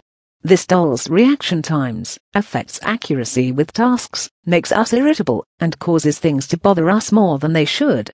Empaths need to have all pistons firing correctly if we want to be able to deal with what the world is throwing at us, so be sure to get enough sleep. How do you know you've gotten enough sleep? Your body will let you know that. Meditate. We probably hear this too much, but the benefits of meditation cannot really be overstated. Studies have proven that meditation works as well, or better than psychiatric drugs for combating anxiety, depression and other problems. It can be difficult to do at first, especially with our society's limited attention spans, but it is worth it to keep trying. Even if you don't feel like anything is happening while you meditate, your brain and your body are benefiting from the relaxation, and over time, you will notice a change. Remember to be grateful. This one is not as easy as you might suppose. Think about it. In the course of one day, how often do you just feel simple gratitude? How often are you grateful for what you have, or just grateful to be alive? It can be very difficult to remember good things when we are under a constant barrage of negativity from all sides. It's everywhere, and we can very easily be pulled down into despair over it if we don't remind ourselves that there is good out there too. Easy ways to do that would be to look for stories of people helping each other, writing down 5 things you are grateful for every day and saying them out loud, helping others who are less fortunate. Gratitude is contagious. Write parentheses, remembering times when you yourself were less fortunate and how it got better. There are so many things to be grateful for in this life. Don't forget any of them. Let yourself be amazed. We take many things for granted in this life, but if we really think about them, so many of them are truly amazing. Everything from the compactest to the human hand has its own wonder. How often do you think about it? Get back to nature. One of the biggest reasons people are so stressed nowadays is that they are living lives they were not made for. Humans were not created to work, sleep and die. We are wonderfully, beautifully, amazingly complex emotional creatures capable of a huge spectrum of behavior and emotion. We live very unnatural lives compared to our ancestors, and taking time to reconnect with that is very beneficial for the mind, body and spirit. Put the phone down. Turn off the TV. Go for a walk. Go camping. Go barefoot. You may have heard of earthing, which is walking barefoot on the earth, in order to ground and balance your body.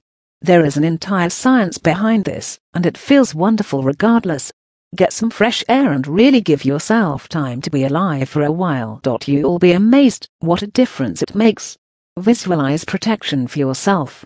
If you find yourself in a situation that is overwhelming you, the best protection is in your mind. Empaths and sensitive souls receive other people's emotional vibrations like an antenna. This can make being around large groups of people difficult and exhausting, even scary or frightening. The way to beat it is to block the reception of this energy. Before entering the situation, close your eyes and visualize the energy being blocked from you. You can visualize an impenetrable shield or bubble around yourself that energy cannot get through. You can visualize an antenna retracting back into your mind, so that it is no longer capable of receiving people's emotional output. You can visualize a door closing and blocking access to the recesses of your mind, a cord being unplugged, a ribbon being cut. Whatever visualization appeals to you, you can use, and it will work. There is no wrong way to do it. It can take some practice to get it down pat, but the important thing is that the visualization be strong. If you are already in the situation and feel overwhelmed, you can either go into a quiet area and do it or simply concentrate hard right where you are. It does not take long, and you should feel some release from the pressure of other people's minds immediately. Learn to say no. This bears repeating. Remember, you don't owe anyone anything. Of course, we are tasked with helping others. That's why we were created as empaths. This does not mean that we are supposed to help others to our own detriment. Narcissists and other emotional leeches love empaths. They seek us out because we are like psychic batteries to them, and they will hang on draining us until there is nothing left if we do not stop them. Helping others is never supposed to be a burden. Listen to yourself and learn when enough is enough. It isn't easy being an empath these days, but it is so rewarding. By learning to ground and protect yourself, you are making life better for not only yourself, but for those you are charged with taking care of in this lifetime. Video for this here. Covert versus overt narcissists. What is the difference? Narcissists are people who are focused only on their own needs. They are unable and unwilling to care about or consider other people's feelings. They don't understand respect, integrity or compromise. They want what they want, when they want it, and anything that stands in their way is their enemy. The true narcissist is remorseless, selfish, sadistic and shallow. Narcissists can be any age, gender, sexuality or race. What is an overt narcissist?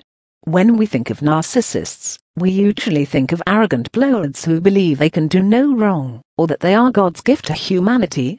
This is the overt narcissist. He is overtly narcissistic. Overt means plainly seen or not hidden. This describes the overt narcissist exactly.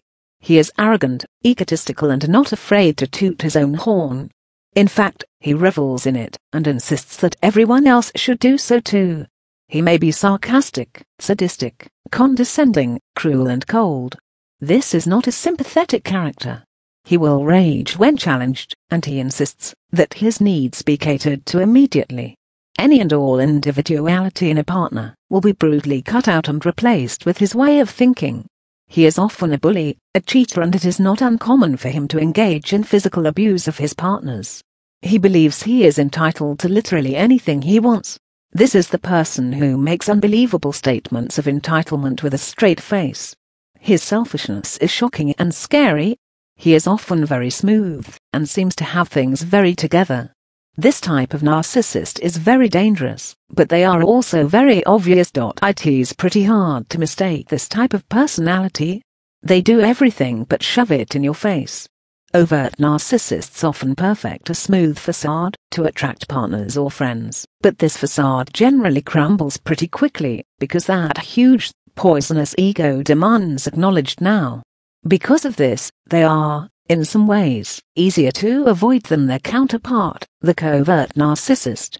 What is a covert narcissist? The covert narcissist is the opposite of the overt narcissist. Covert means hidden or secret. This is a perfect definition for the covert narcissist. He does not appear to be a narcissist at all. Rather, he appears very insecure, helpless and needy. Where the overt narcissist appears supremely confident and independent, the covert narcissist presents himself as unsure and dependent. He is a very sympathetic, pitiable character. He makes sure to present himself that way. The covert narcissist is a professional victim.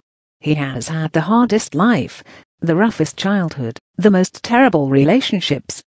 His entire existence has been one tragedy after another. No one has ever loved him. Everyone has always left him. He tries so hard, but it never works out. He clings to his partner with a desperation that is almost obsessive. This type of narcissist is very dangerous because people do not recognize him as a narcissist. It is only after knowing him for a while that people begin to realize how selfish and self-absorbed this person really is. What we mistake for insecurity is actually selfishness. His needs come first. Always. This is generally the type of narcissist that empaths become entangled with. This type of narcissist broadcasts his neediness like a beacon, and it attracts people who want to help. He is like a predator feigning an injury in order to trick the prey into coming closer.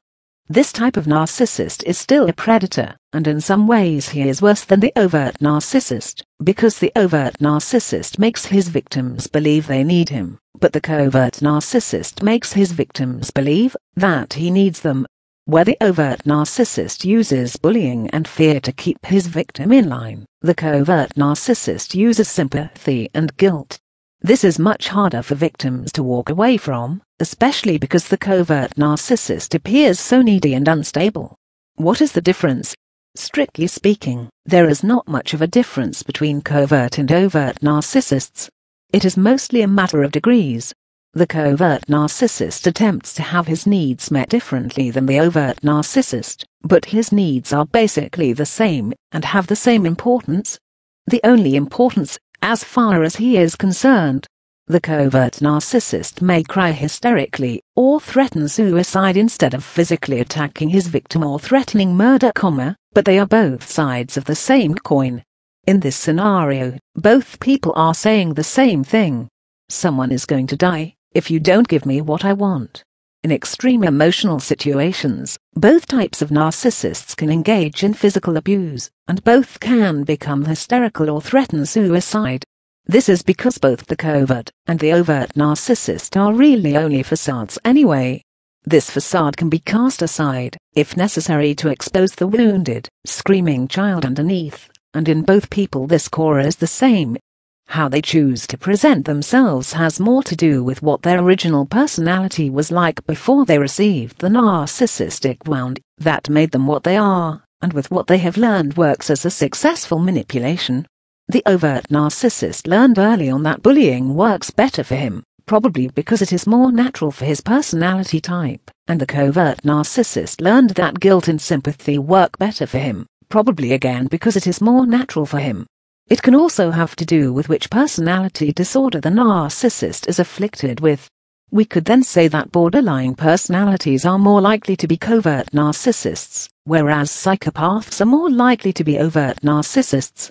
Both are still narcissists, they are just different types.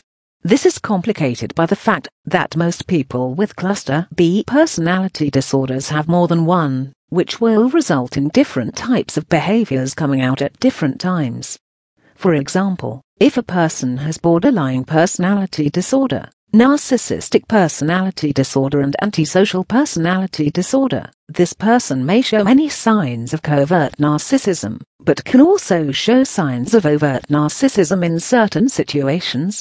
He may cry and threaten suicide when upset, but if he feels insulted, he may respond with physical violence or death threats. These types of behavior do not seem to jibe at all with the "I'm helpless, I'm in need a child, I'm toxic waste, I'm scum, I'm a victim" mindset, but it happens because the core of every type of narcissism is a huge, poisonous and effective ego. This ego demands acknowledgement, and it demands punishment when it is wronged.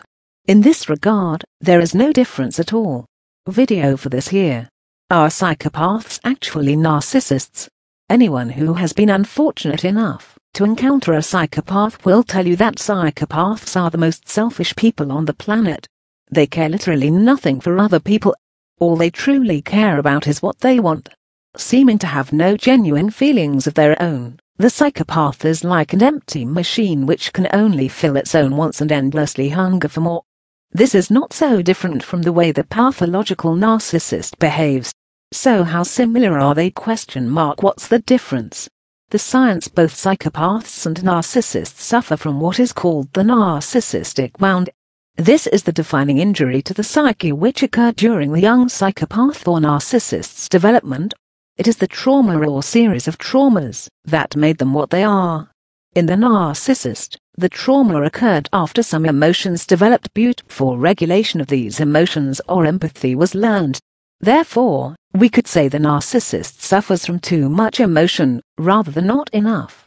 The emotions he does possess are out of control and unregulated, because he is unable to control them, much the same way a very young child is unable.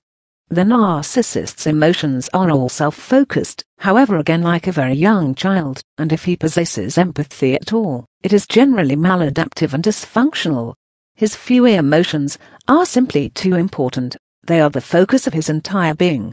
It is for this reason that he is unable to empathize with other people. Other people just don't matter as much as how he feels. In the psychopath, the narcissistic wound occurred before any truly genuine feelings developed at all.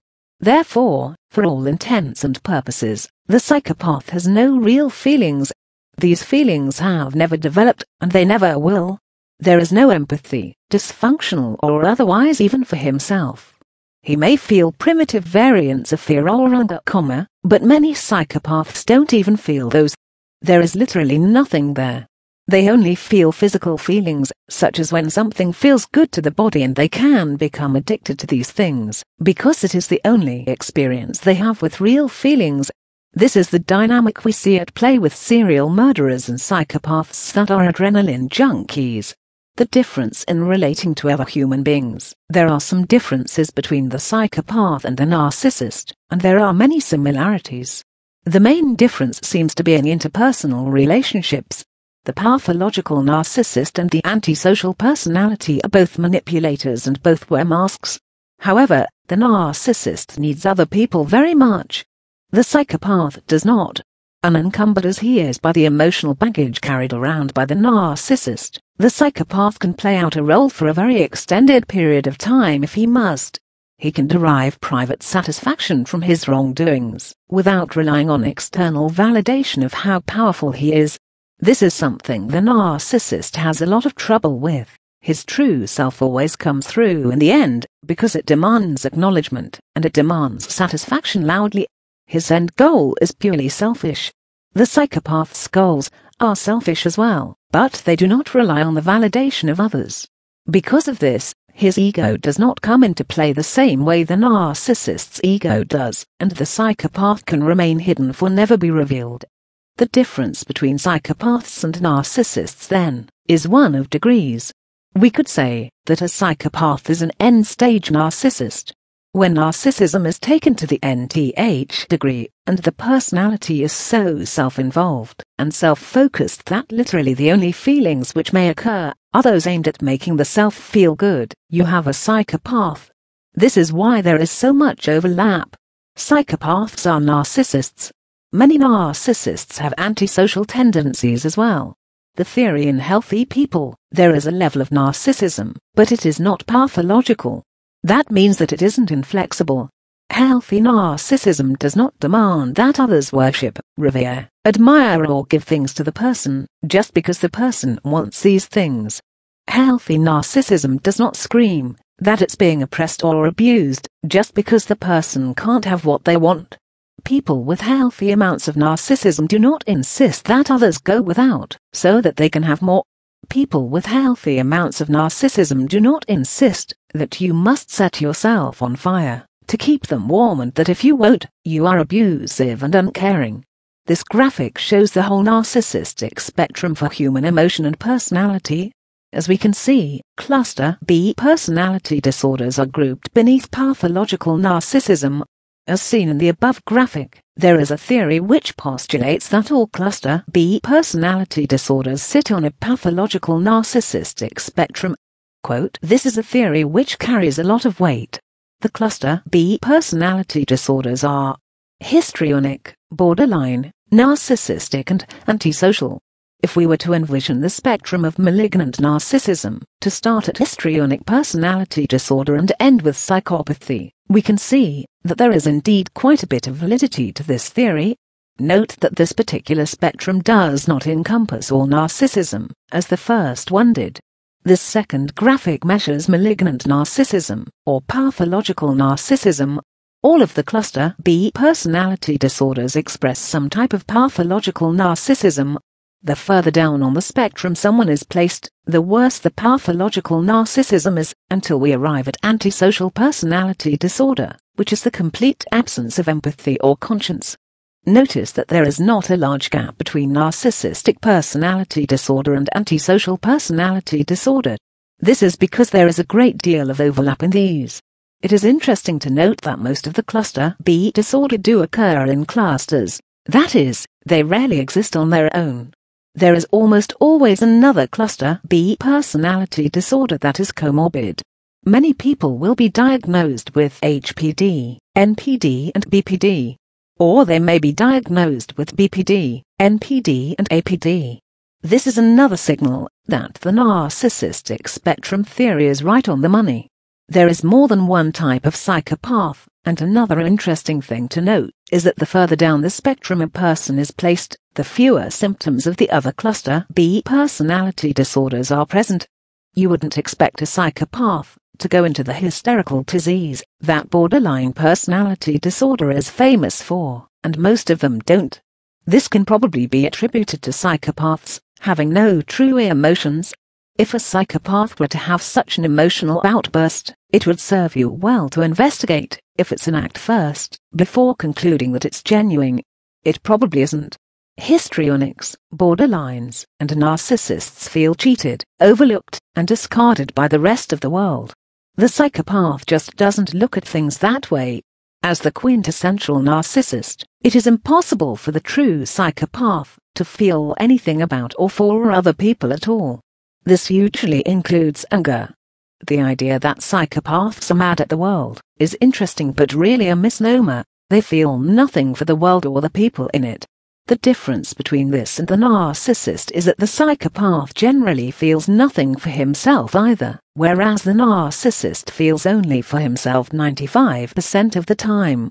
Most psychopaths don't fear death, illness or injury. This could be because, as some experts have stated, psychopaths are never even really alive in terms of human existence. The conclusion: if we follow the spectrum, we see that the focus on the self increases like a balloon being inflated more and more until it reaches a frenzied, unsustainable importance in narcissistic personality disorder. Then we hit antisocial personality disorder, and it is as if the balloon bursts. The focus has become so narrow that not even the self can fit into it.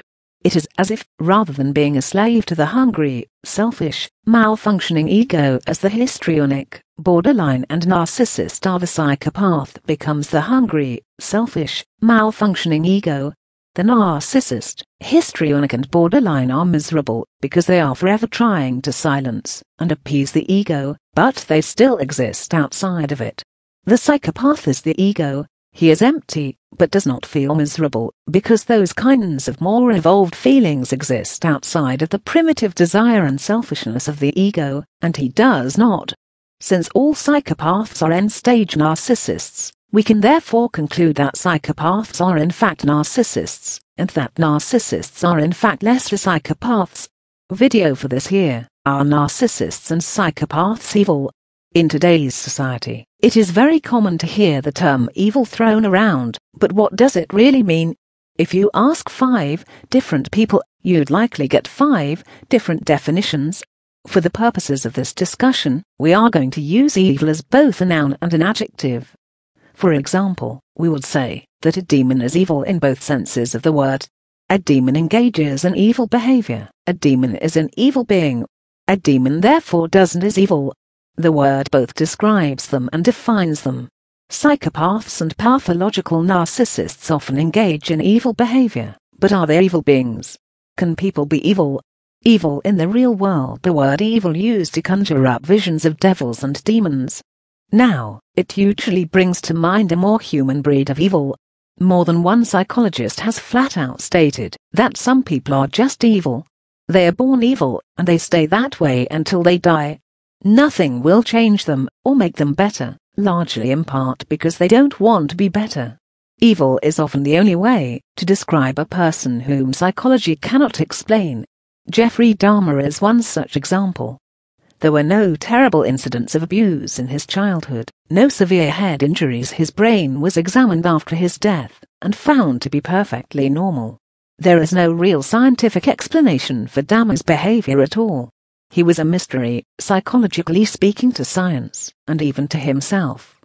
Dahmer stated on more than one occasion that he did not know why he was the way he was, or what made him that way. Narcissists and psychopaths are not usually overflowing with personal insight, but it's rare for anybody to have absolutely no idea why they did something. He was able to offer no explanation at all. There are some murderers whose eventual behavior can be, if not predicted, at least foreseen. We can look at a history of abuse, abandonment and neglect and say, I can see how this person could have become a killer.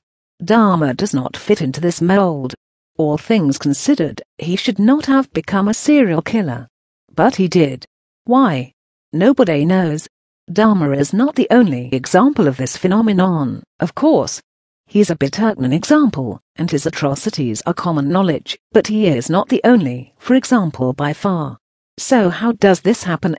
There could be two explanations for this phenomenon, one scientific and one spiritual. Science defines evil as the absence of something, and spirituality defines evil as the presence of something. Science, if we are defining evil as the absence of humanity, as science is wont to do, then we could explore the idea that because psychopaths and narcissists are largely empty inside, this empty space must be filled up with stimulation. As they are also very damaged individuals, both pathological narcissists and psychopaths are consumed with the concept of power. Many of them were severely abused as children, and the idea of having power is very important to them, as they seek to counter a lifetime of feeling like helpless victims. They were taught that the way to have power is to hurt other people.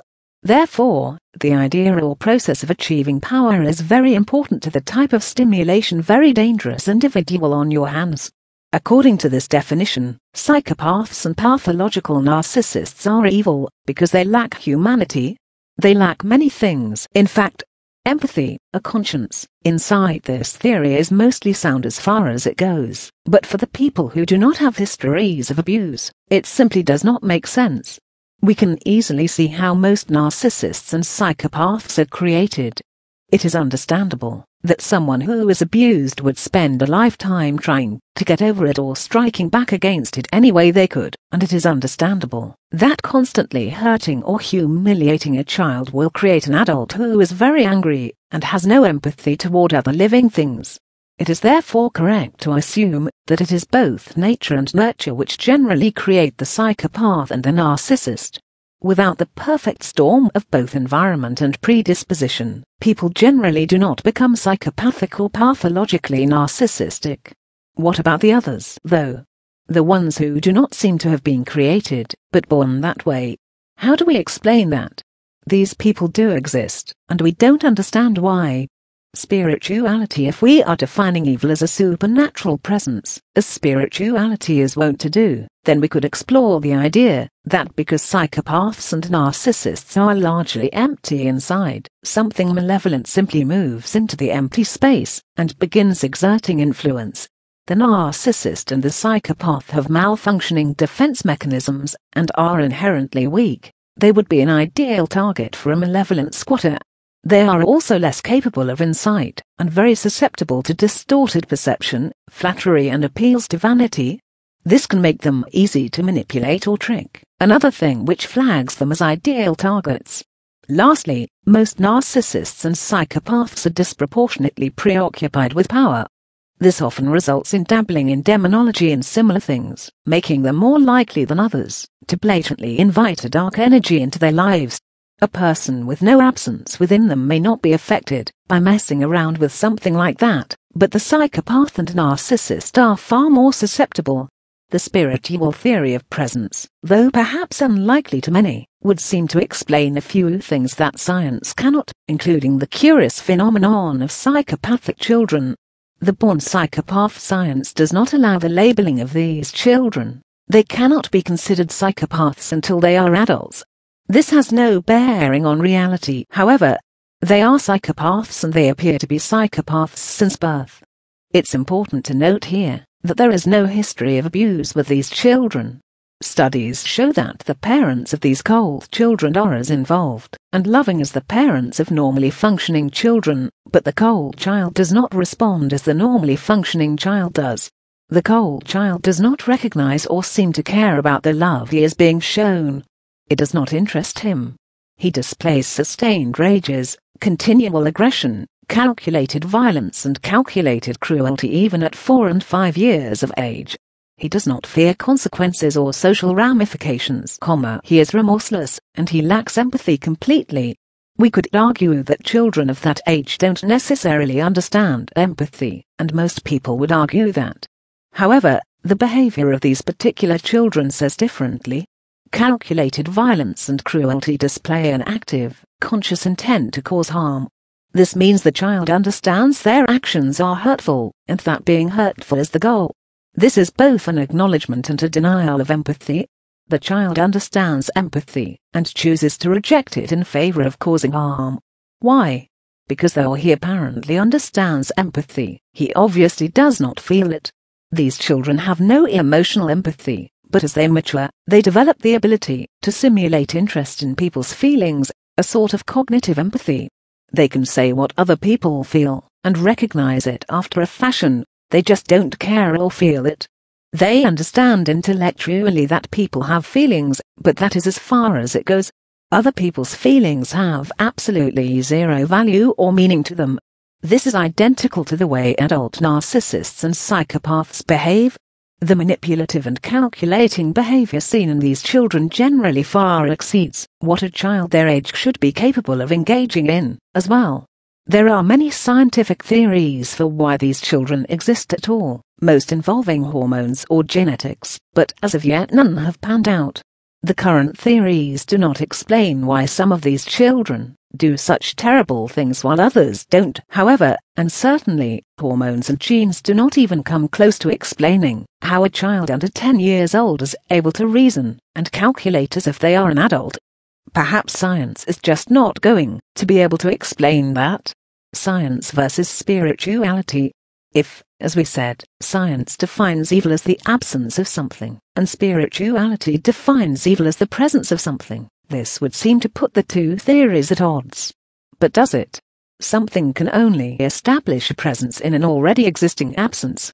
This means that the spiritual theory actually fits in with the scientific one perfectly, and it's quite a bit older than its scientific counterpart. In order for something to fill a vessel, the vessel must be empty. You cannot pour more water into a full bucket. The scientific community generally stops short of considering a presence of any kind, but it acknowledges that evil does exist and admits that evil cannot be explained by science, at least currently. Perhaps it is a mixture of the two, rather than one or the other. The nature versus nurture debate raged for years before both sides gradually came to the realization that both nature and nurture contribute almost equally to any psychological situation. There are more things in the universe than can be explained or even experienced, and science readily admits this as well. It is not such a hard leap, then, to theorize that perhaps in this absence that exists in the narcissist and the psychopath, something else might come to be. Regardless of which theory one subscribes to, it can be said that according to science, the narcissist and the psychopath are indeed evil. Video for this here. Narcissists, borderlines, and psychopaths. How to stop gaslighting. If you are not familiar with the term gaslighting, it originated from an old movie starring Ingrid Bergman entitled Gaslight. In the movie, a man attempts to drive his wife crazy by manipulating her surroundings, then claiming her perception of the manipulated surroundings is mistaken or delusional.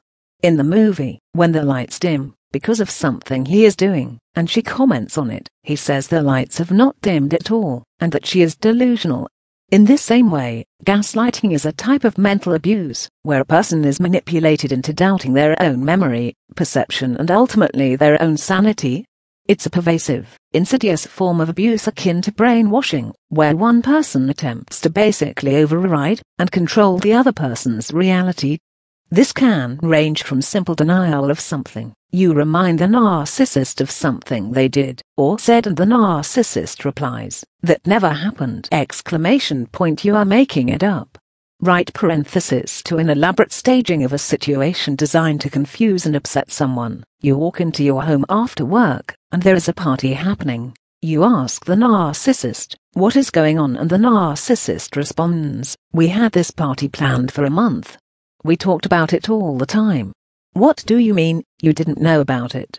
Right parenthesis gaslighting is designed to keep you off balance and unsure, so that the narcissist can control you and everything else. Confused, frightened, doubtful people are much easier to manipulate and control than those who are very sure of themselves. It should be noted here that being subjected to gaslighting is not an indication of weakness.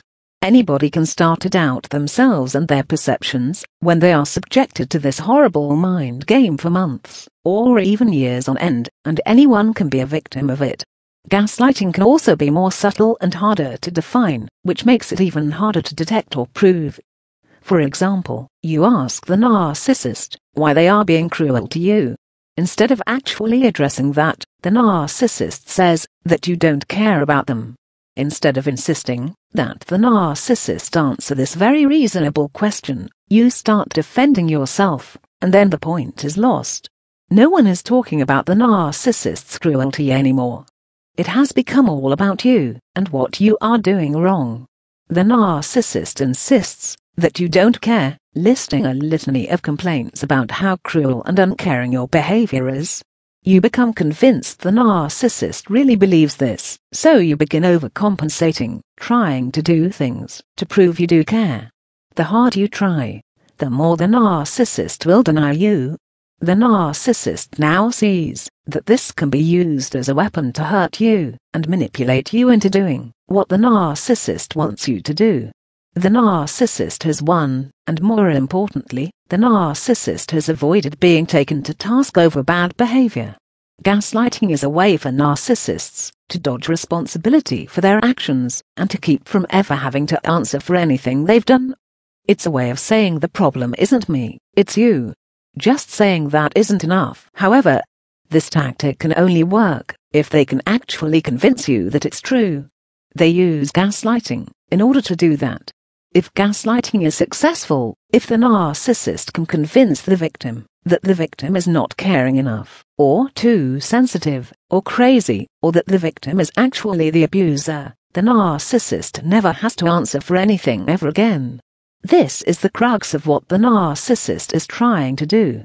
How does gaslighting affect people? It takes a very strong person to completely withstand gaslighting, especially if they don't realize that's what is going on. As mentioned above, gaslighting is hard to detect, and even harder to prove. The only way to fight gaslighting is to learn to recognize it for what it is. That is the only way you can stop it from damaging your self-image and your stability. Remember, you are not the crazy one. You are not the wrong one. You are not the abuser, or the cruel one. You are not too sensitive.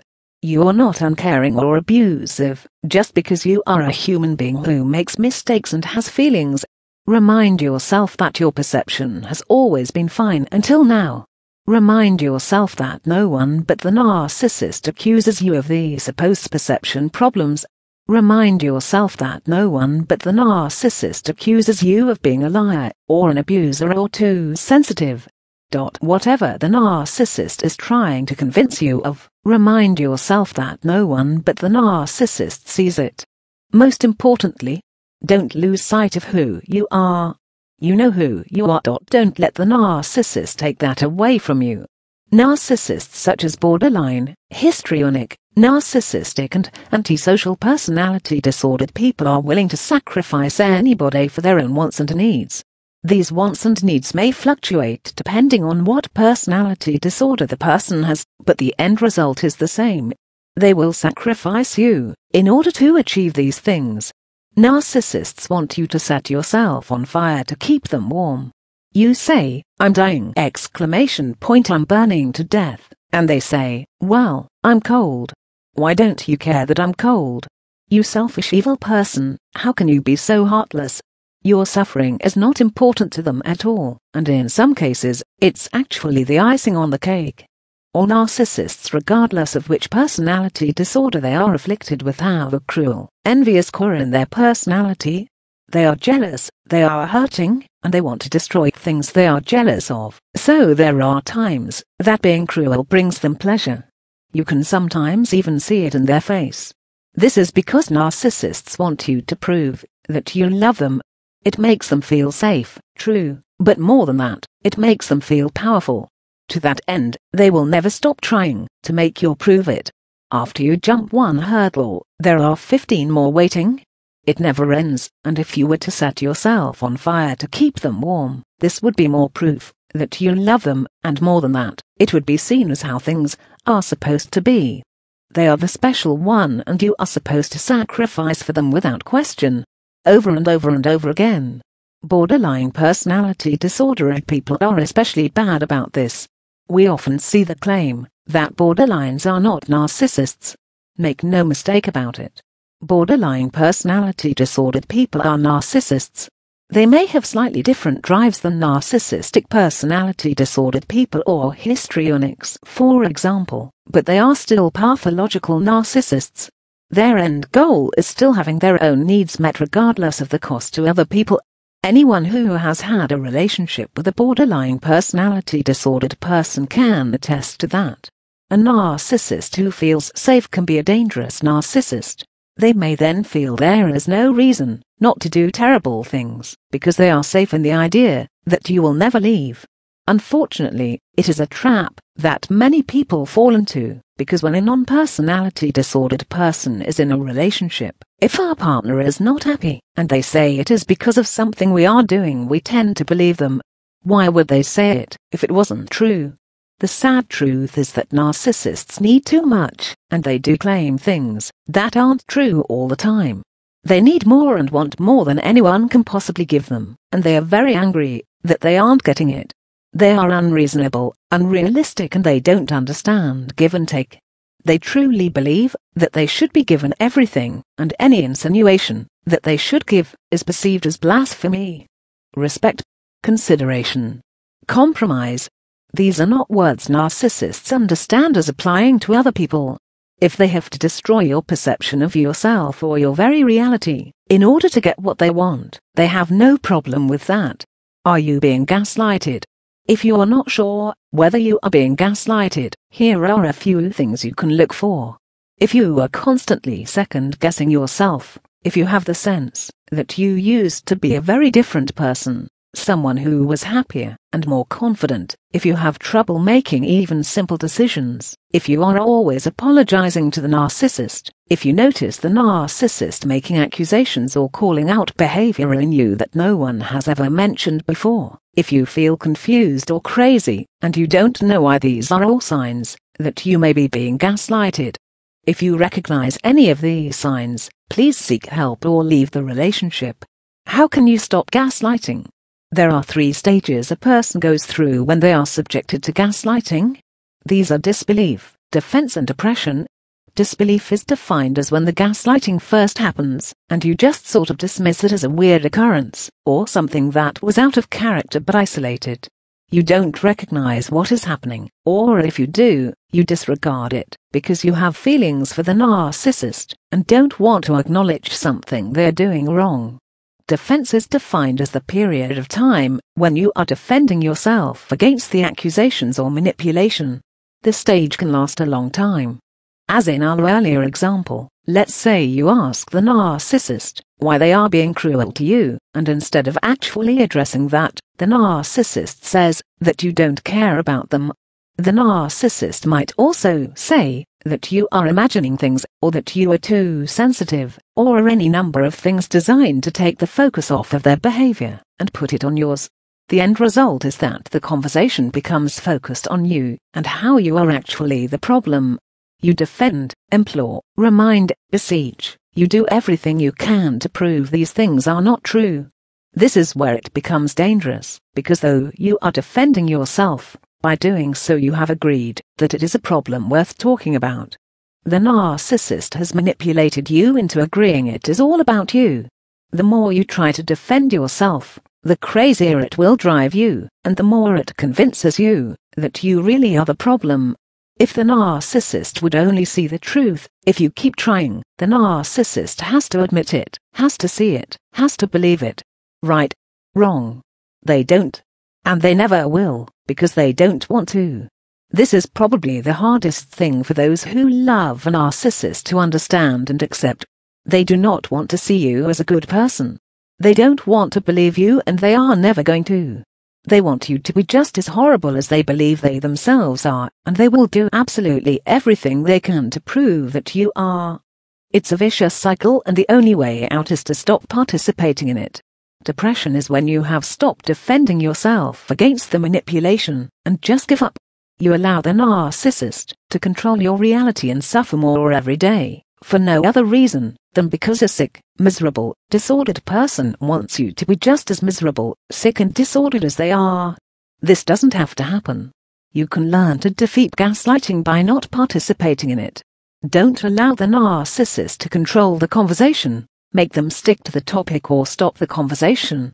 Don't allow the narcissist to deflect the conversation and the blame onto you. Ignore all attempts to repeat. You are validating the accusations when you defend yourself against them.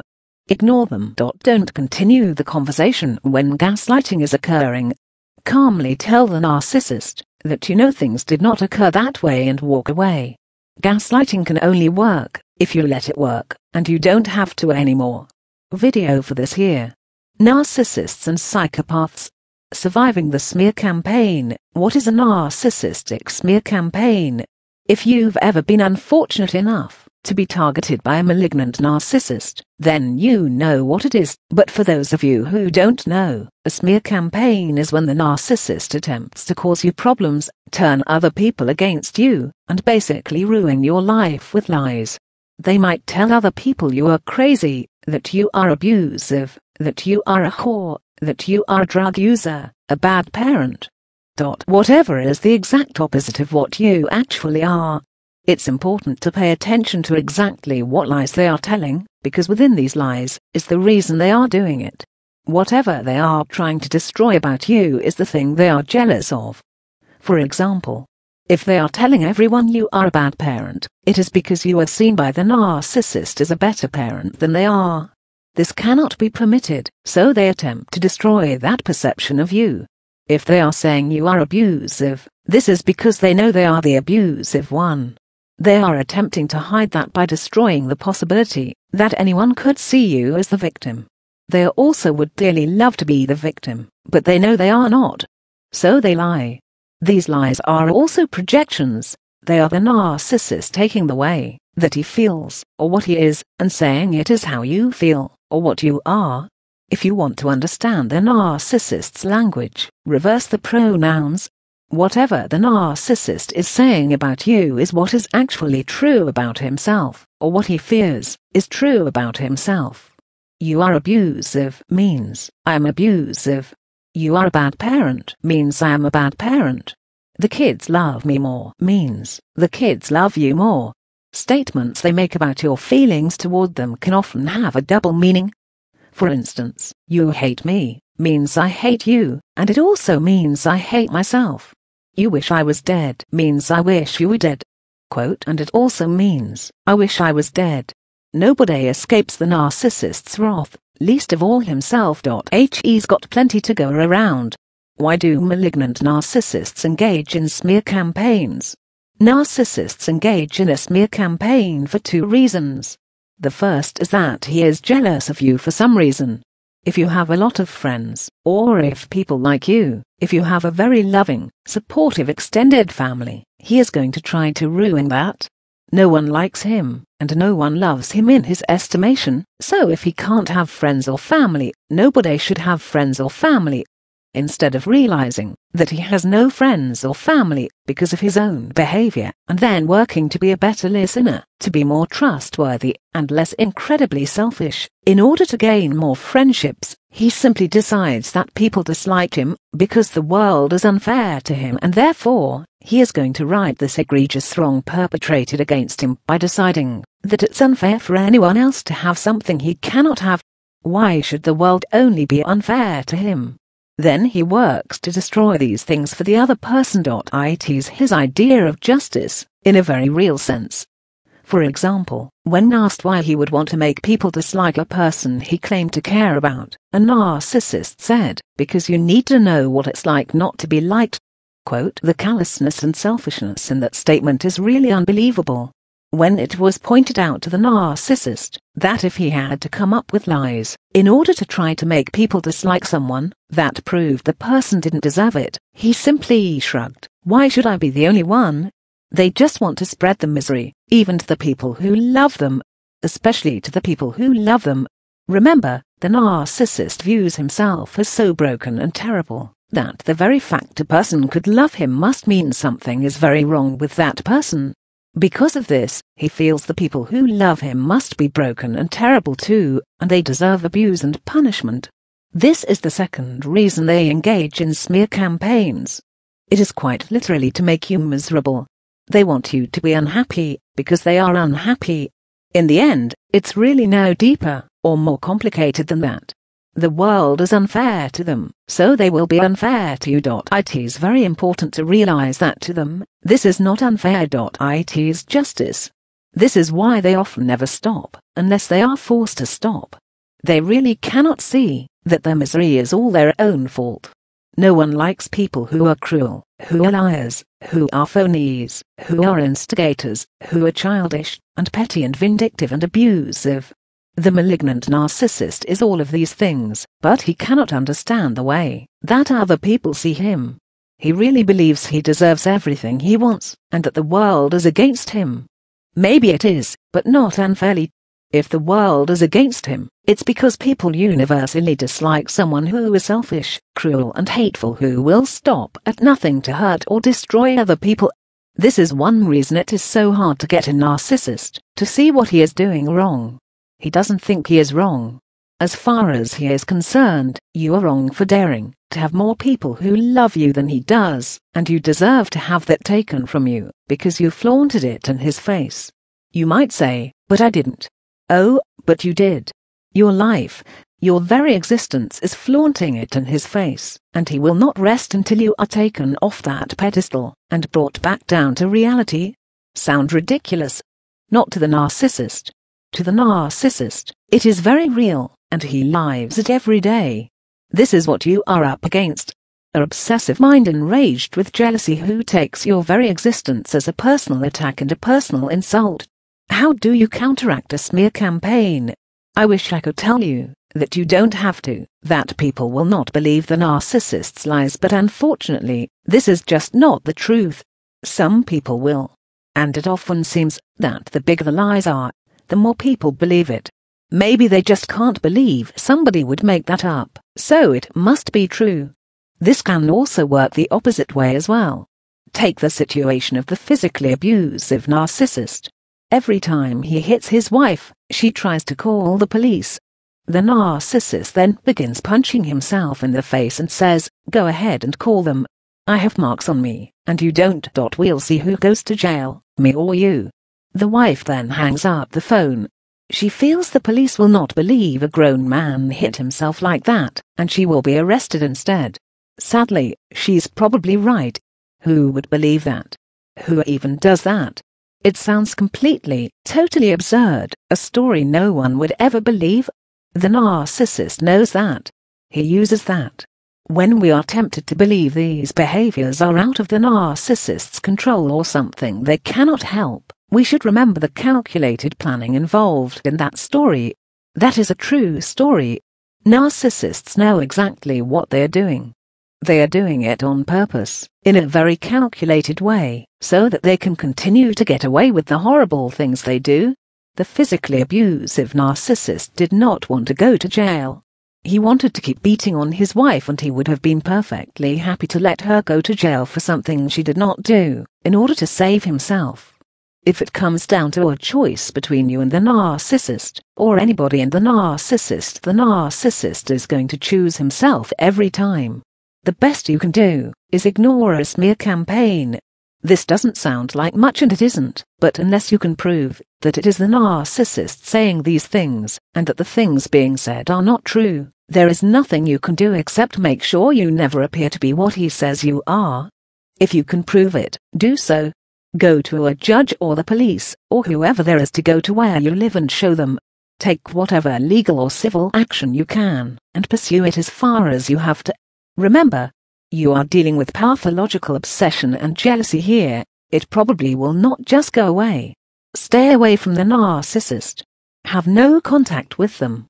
If you have to have contact, be sure to always keep control of yourself. Write down dates, keep a journal of what was said, record the conversations. If you can, video is even better, and keep it all.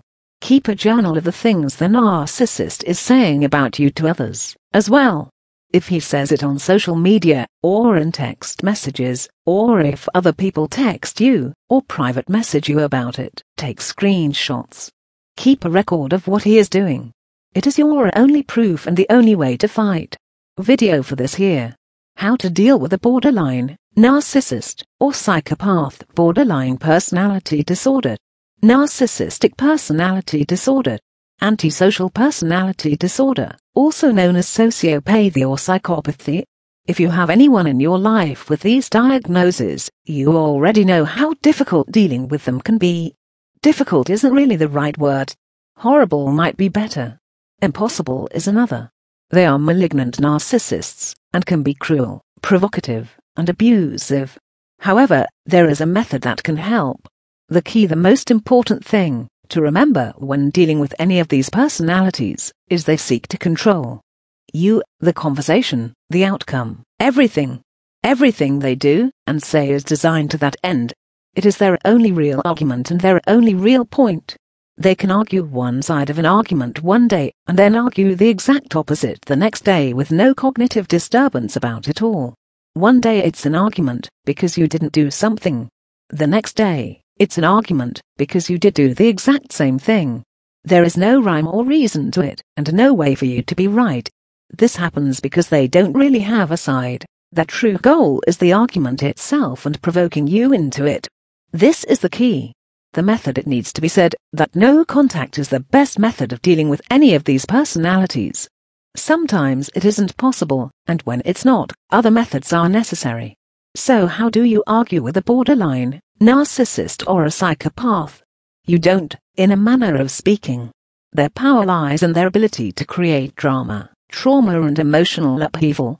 The key is to take this away from them. If you can do that, you can control the situation. They rely on you losing control of your emotions, and therefore the situation, which they interpret as them then taking control of both. This is what they want, and they will go as far as they have to in order to do it. If you can retain control of your emotions by simply not reacting to their endless provocations, it will go a very long way to defusing the argument before it even starts. It can be very difficult to do this, but it's important that you do not falter. Even a sigh or a fleeting look can show them they've gotten to you. You must conceal all of your emotional responses totally. Try envisioning a blank white wall. Strong, bland, and most of all, featureless. This is what you must become. You must show them no face. Malignant narcissists thrive on provoking people into emotional states so that they cannot defend themselves or think clearly.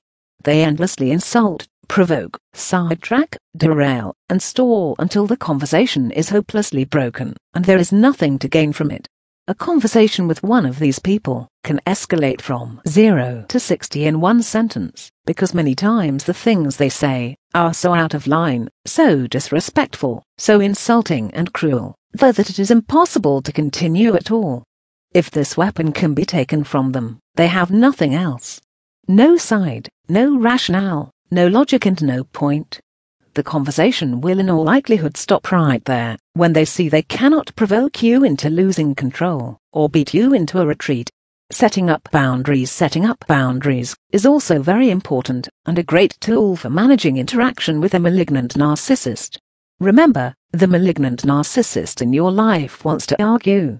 They want to hurt you and upset you, and they want your attention most of all. They are going to disrespect any boundaries you set up. As soon as they do so, let them know they've disrespected your boundaries and walk away from the conversation. No matter what they say, do not respond. This takes control of the conversation away from them. If they become hysterical or overwrought because you've taken control away from them, let them know that the conversation can continue when they have calmed down and can show they understand the boundaries. Say this in an unemotional, polite way, and do not add anything more, no matter what they say in response. If necessary, repeat this exactly the same way until they hear it. Other than this, do not acknowledge anything they say until they are able to demonstrate that they will respect your boundaries. Examples of boundaries might be: no yelling, no insults, no blaming, no interrupting, no accusations, no threats, or any number of other rules put into place so that the conversation does not become abusive. The malignant narcissist can either learn to control their behavior, or the conversation can be over. That's it. You don't owe them your attention, and you do not have to engage with anybody who is abusive and disrespectful, regardless of who it is. It's up to you to break the cycle. If you absolutely must engage with a malignant narcissist, remember these key points.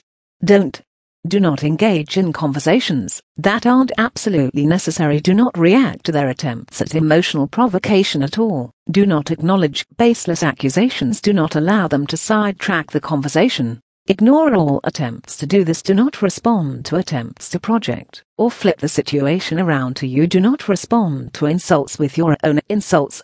Ignore them. Do not acknowledge hysteria or temper tantrums. This rewards the behavior. Do not try to make them understand how much they are hurting you. Do not make excuses, defend yourself, or rationalize. Do not apologize needlessly or give in to other methods of emotional extortion. Do not continue the conversation. If you feel that you cannot stay unemotional, do engage in conversations that are necessary. Do state your purpose, answer, side, etc. with clarity and without emotion. Do establish and keep boundaries. Do walk away from the conversation if you need to. Do end the conversation if boundaries are not respected. Do recognize that other people's actions, emotions are their own responsibility. If you can stick to this method, it will greatly reduce the amount of stress and upheaval the malignant narcissist is able to create. Nothing can eliminate these things totally, of course, except the narcissist's permanent exit from your life. Video for this here: how to stop reacting and break the drama cycle of borderlines, narcissists, and psychopaths. How do you stop reacting to the provocations of borderlines, histrionics, narcissists, and psychopaths? Before we can understand how to break the cycle, we must first understand why narcissists such as histrionics, borderlines, narcissistic personality disordered people, and psychopaths try to provoke others in the first place. There are a few reasons. The why: they are bored. That sounds like a lame reason, but these types of people don't experience boredom the way the rest of us do. Boredom is experienced by them as incredibly oppressive, even crushing or scary, and they will do anything to escape it. If that means they have to provoke a fight with you, they will do so with no problem. It is more important that they feel better than it is to respect or care about your feelings. That is, of course, the main theme when dealing with narcissists in general. When it comes down to choosing between you and themselves, they will always choose themselves. Attached to this reason is the fact that many of these types of people have impulse control problems and a complete lack of respect for others, which leads to whatever they think just coming out of their mouths. This leads to constant arguments and problems with other people. They are hypersensitive to real or imagined criticism, so many times they don't actually feel they are provoking the incident. They feel that you have done something to them, and they are defending themselves. This leads to circular arguments that consist of a "no I didn't, yes you did" type of dynamic, where the bewildered partner spends hours trying to explain to the narcissist that the narcissist has misunderstood or is mistaken. Nothing can ever be solved, because they insist that you have bad intentions or dastardly motives, and you cannot prove that you didn't. Who could? There is no reasoning with this. What they feel is how it is. They feel you had a nasty motive, so it becomes a fact that you did, and you will be punished for that. It doesn't matter how much proof there is to the contrary. It will be ignored or twisted against you, because the truth is, they don't want to believe you anyway. These people fit the facts to their feelings, rather than their feelings to the facts. They want to be the victim, because it's the only way they can escape the feeling that they are so horrible. If a person is a victim, they cannot also be the bad guy. This is also why they will never admit that they are abusing the other person. If they admit the other person is a victim, then it means the narcissist is the bad guy. That is intolerable for them. So they automatically interpret everything as something bad against them. Therefore they are always the victim, and never the bad guy. Narcissists like provoking the emotions of others. They believe it means others care, in one way or another. They truly do not care whether they are given negative attention or positive, as long as they are getting it. If they cannot be the best, they will be the worst. If they cannot make you love them, then they will make you hate them. At least then, they are still important. They matter. You care. You are reacting. You are feeding their ego, which demands itself to be recognized. Narcissists are psychic vampires, so this is very, very important to them, and however far they have to take it to get to this, that is how far it will go. They are sick, miserable, disordered people who need to lash out. This is perhaps the saddest and most awful of all reasons that narcissists provoke others. They hate you, they hate themselves, they hate everything, and they just can't hold it in anymore. The world is not fair. They were given a disorder that they did not ask for. They are miserable and unhappy and afraid and angry, and it's not fair that everyone else gets to be happy when they don't. So they actively try to ruin things for others. It makes them feel better. Maybe they are not happy, but now neither is anybody else. This makes them feel powerful and less vulnerable. It is like a drug for them. They are literally addicted to your pain. It is the only thing that makes them feel better. So how do you stop reacting to this constant onslaught of emotional extortion, provocation, hysteria and blows below the belt? Well, you just stop. That's it. It is harder than it sounds, but easier than you think. You see, part of the reason that people react the way they do in situations is because it is what we are used to doing, and especially in high emotion or dramatic situations, your body starts to think this is how it is supposed to function all the time. However, the good news is that the body was trained into that, and it can be trained out of it the same way. It is about making different choices. That is what you have to focus on here. Your choices. You cannot control your narcissistic loved one or co-worker. They can't even control themselves. You can only control yourself, and that is what you have to do. Just stop reacting. It goes in steps. First, you control the behavior. If your reaction is to start yelling, stop yelling. If your reaction is to start crying, stop crying. If your reaction is to call names or insult the narcissist back, stop doing that. You will feel the reaction in you, and it will want to come out. Your body is trying to do what it has always been doing. But you are in control, unlike the narcissist. The narcissist does not control your reactions. You do. Take a deep breath and tell yourself, I am not going to react. That is what the narcissist wants, and I am not going to give it to them. This really does work. Ignore the provocation by not responding at all, if you can, and if you can't, such as you are having a necessary communication with the narcissist, simply assert your point or answer the question and nothing else. Don't acknowledge the insult or the guilt trip. Just let it go. If you cannot stop yourself from having a reaction, leave the room. They're trying to control and manipulate your feelings, but it can only work if you let it work. They have no power that you did not give them. You can take the power back and reclaim control over your life, your mind and your emotions. This is how you start. After you have consistently stopped reacting, you will notice the narcissist ramps up the abuse and the provocation, trying harder to upset you and get you to react. Just keep ignoring it. After you've done this for a length of time, you will notice that your body and mind no longer respond the way they used to. You won't feel the reaction anymore. This is where you want to be. If you crack occasionally, don't beat yourself up.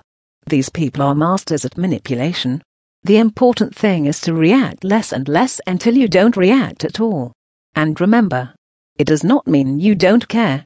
It means that you are asserting control over your own life, your own mind and your own emotions the way that healthy people are supposed to do. This is not wrong for you to do, it's right, and it has nothing to do with how much you care about the narcissist. For once, it's not about them. It is about you. Video for this here. How to get rid of the narcissist or psychopath in your life living with a borderline personality, a pathological narcissist or their end-stage counterpart. The psychopath is one of the most difficult and frankly horrible things a person is likely to do in their lifetime. These people are malignant narcissists. They are abusive, manipulative, destructive, and corrosive, endeavoring to cause as much damage to someone as they possibly can before moving on. Some may never move on, if they are not emphatically convinced to do so. So how do you get rid of them?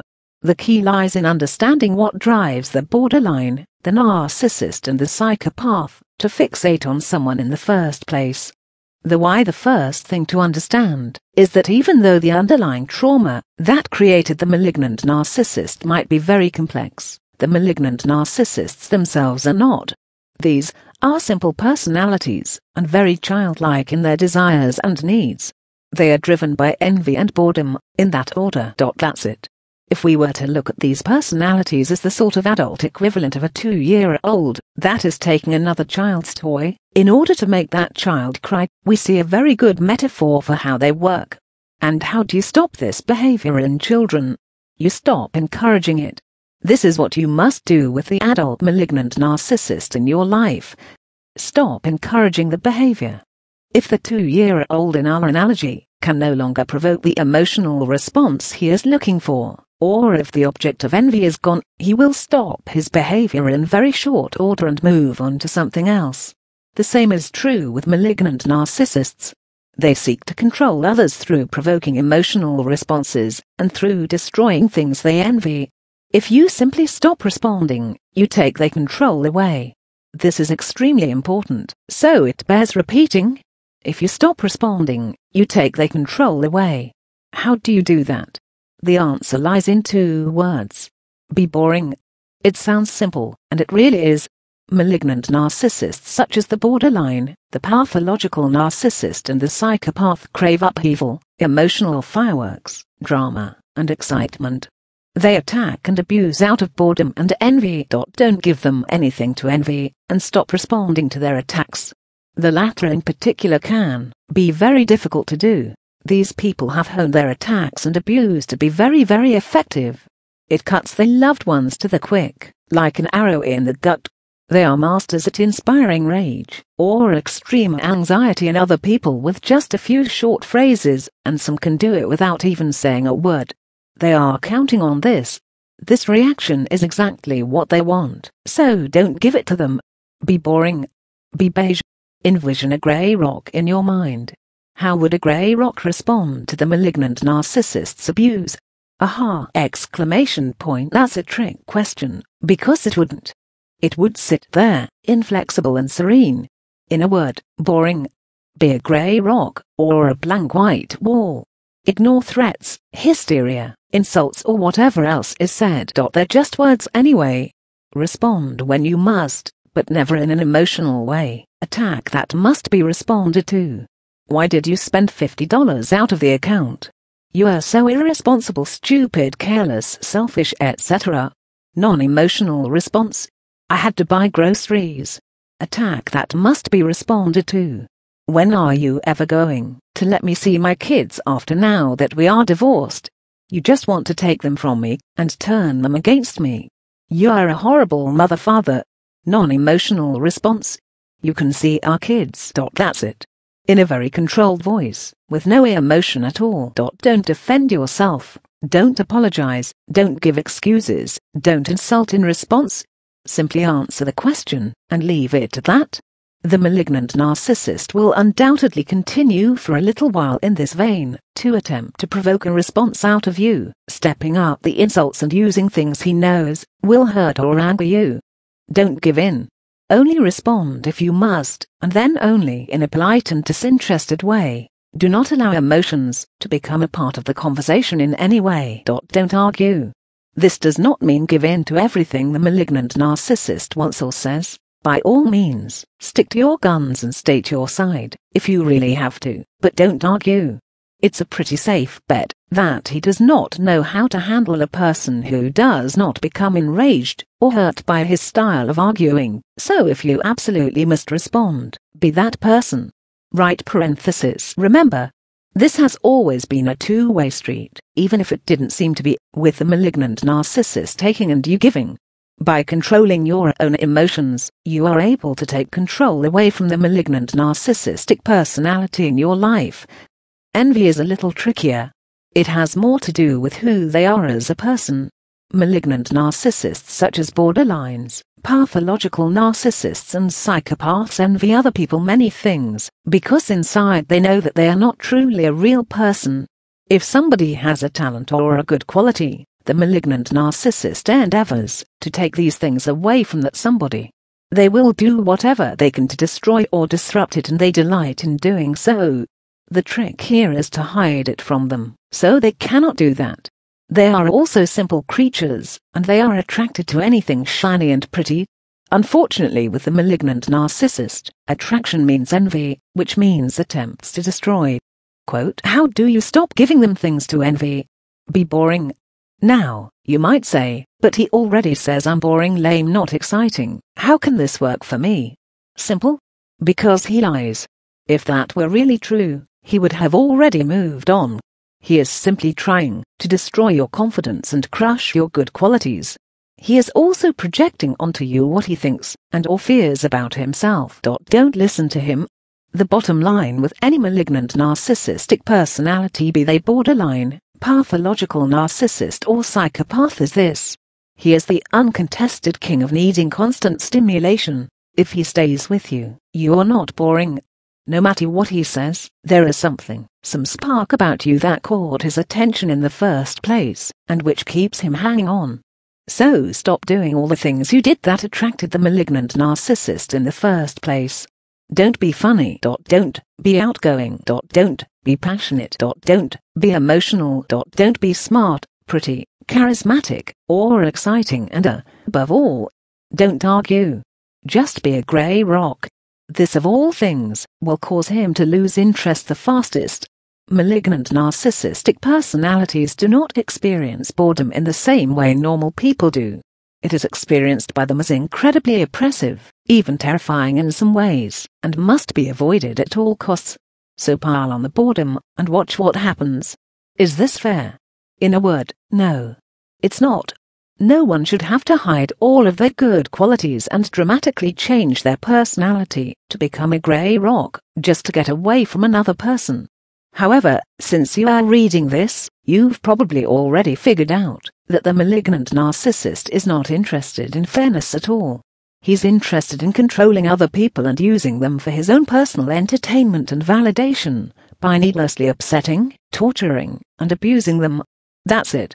He doesn't care about other people's feelings at all, except to the extent that he can use them to hurt or dominate someone else. He's not a real person and he will never become one. If you are trying to do anything with a malignant narcissist based on some idea of fairness, you are going to be very, very disappointed, and probably also very, very sorry. Understand that the situation is not fair to you, has never been fair to you, will never be fair to you, and then work with it.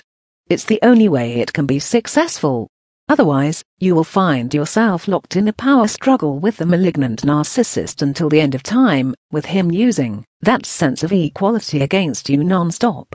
He will use it to manipulate your sense of fairness into excusing his terrible behavior by calling you unfair, and he will use it as a weapon, because he knows it hurts you, such as being deliberately unfair and cruel, so he can watch the pain it causes you. It's all unfair, but this is where we find ourselves. It's hard, especially after being mistreated, but let it go. It's more important to get the malignant narcissist out of your life before they can do any more damage. Conclusion: while many have reported great success with this method, especially with spouses and significant others, some have reported that it only causes the malignant narcissist to escalate their abuse, especially in situations where the malignant narcissist cannot just leave. However, escalation is to be expected, at least initially, as they engage in more and more extreme behavior designed to provoke a response out of their target. If this extreme behavior ever turns violent or physical, get out of the situation as quickly as possible and call the police. Once the malignant narcissist truly sees that they cannot get a rise out of someone, they usually do stop. The question is, how long does this take? And it is a question with no easy answer. As always, a no-contact rule is the best way to deal with any malignant narcissist. The method described above is for situations where no contact is not feasible. Video for this here. When your loved one has BPD, the enemy is you. When someone with BPD gets close to someone emotionally, often that person automatically becomes the enemy. They expect you will hurt them, and they react accordingly, punishing you for things they think you have done or will do. The problem is that people with BPD believe they are fundamentally broken or damaged, and they project that onto other people. The problem really isn't you. It is their illness. Loved ones are seen as either iconically benevolent or cruelly punitive, and there is no in-between, because people with BPD cannot really sustain ambivalent or contradicting emotions. They cannot love somebody and be angry at them. They do not see shades of grey. Their thinking is extremely black and white. A person is either all good or all bad in their perception, and this changes with their moods. 1 minute you are the best thing that ever happened to them, and you have made them the happiest they've ever been, and then literally the next minute they cannot remember anything good you have ever done. You are scum, you are trash, you hate them, and are trying to destroy them. You are the lowest piece of crap that ever came along. This is called splitting. The reason for this is multifaceted. People with BPD have problems with something called object permanence. Quote, if you have ever had a baby, you know that if you play peekaboo with a young baby, they will cry for the second that their blanket covers your face and hides you from them, but smile and laugh when they see you again. They will also cry when you go out of the room, or they can't see you anymore. This is because they don't understand that even though they can't see you, you are still there. Playing peekaboo and other games like this teaches them object permanence. People with BPD have the same problem emotionally. They have trouble remembering someone's love and connection when the person is not there, or when they can't feel it. Because of this, they cannot be confident that a person cares about them, and are always anxious and unsure. It is also because of this, they are able to walk away remarkably easily. In some cases, they truly embody out of sight, out of mind. The past often seems impossibly distant to them. It is not uncommon for it to be hard for them to remember it, and emotional connection with others is lost very easily. People with BPD also have problems with something called schema. Schema are the little things in your brain that help you remember and categorize things when you see and interact with them. Like when you see a staircase, the staircase schema in your brain helps you to remember what the staircase is and how to use it. If it was not for the schema, every time you saw a staircase, it would be a new experience and you would need to relearn how to use it. Schema also applies to people and how we categorize them. People with BPD tend to put everyone into the same category rather than evaluate them individually. Because of this, it is very hard to change their perception of you, because essentially, they had it before they ever met you. The borderline patient's schema are also faulty, in that they do not work correctly. When they have a negative interaction with someone, their schema for that person is overwritten with all negative material, the way a file will be written over if you save a new version of it. This is why they cannot remember anything good about the person when they are angry. It literally isn't there. This is also why they cannot remember much of anything good you have done in the past, even when they aren't angry. It has been overwritten with bad things, just like the files on a computer.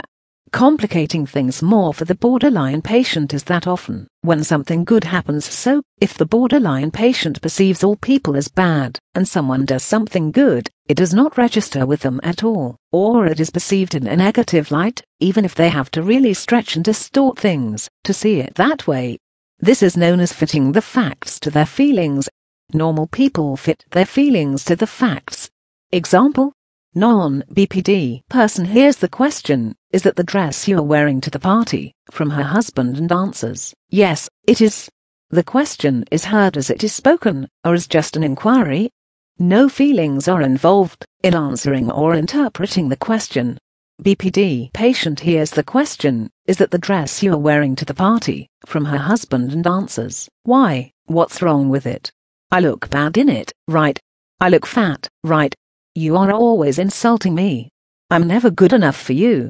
This borderline patient already fears her husband does not find her attractive, and may leave her, so the question is perceived as an attack on her looks and an insult. She has taken her own feelings and projected them onto her husband, attempting to say they are his feelings. She may later recall that during this exchange, he is the one who said she was fat, and repeatedly accuse him of thinking this is true, even though we clearly see it is she who said it. There is a more appeasing type of borderline patient, and instead of attacking her husband she may say something like, "Why? What's wrong with it? You don't like this one? I'll change into one you do like." If he tries to say he was just asking, she will likely continue on and on about him not liking the dress until he becomes angry. Borderlines interpret reality according to how they feel.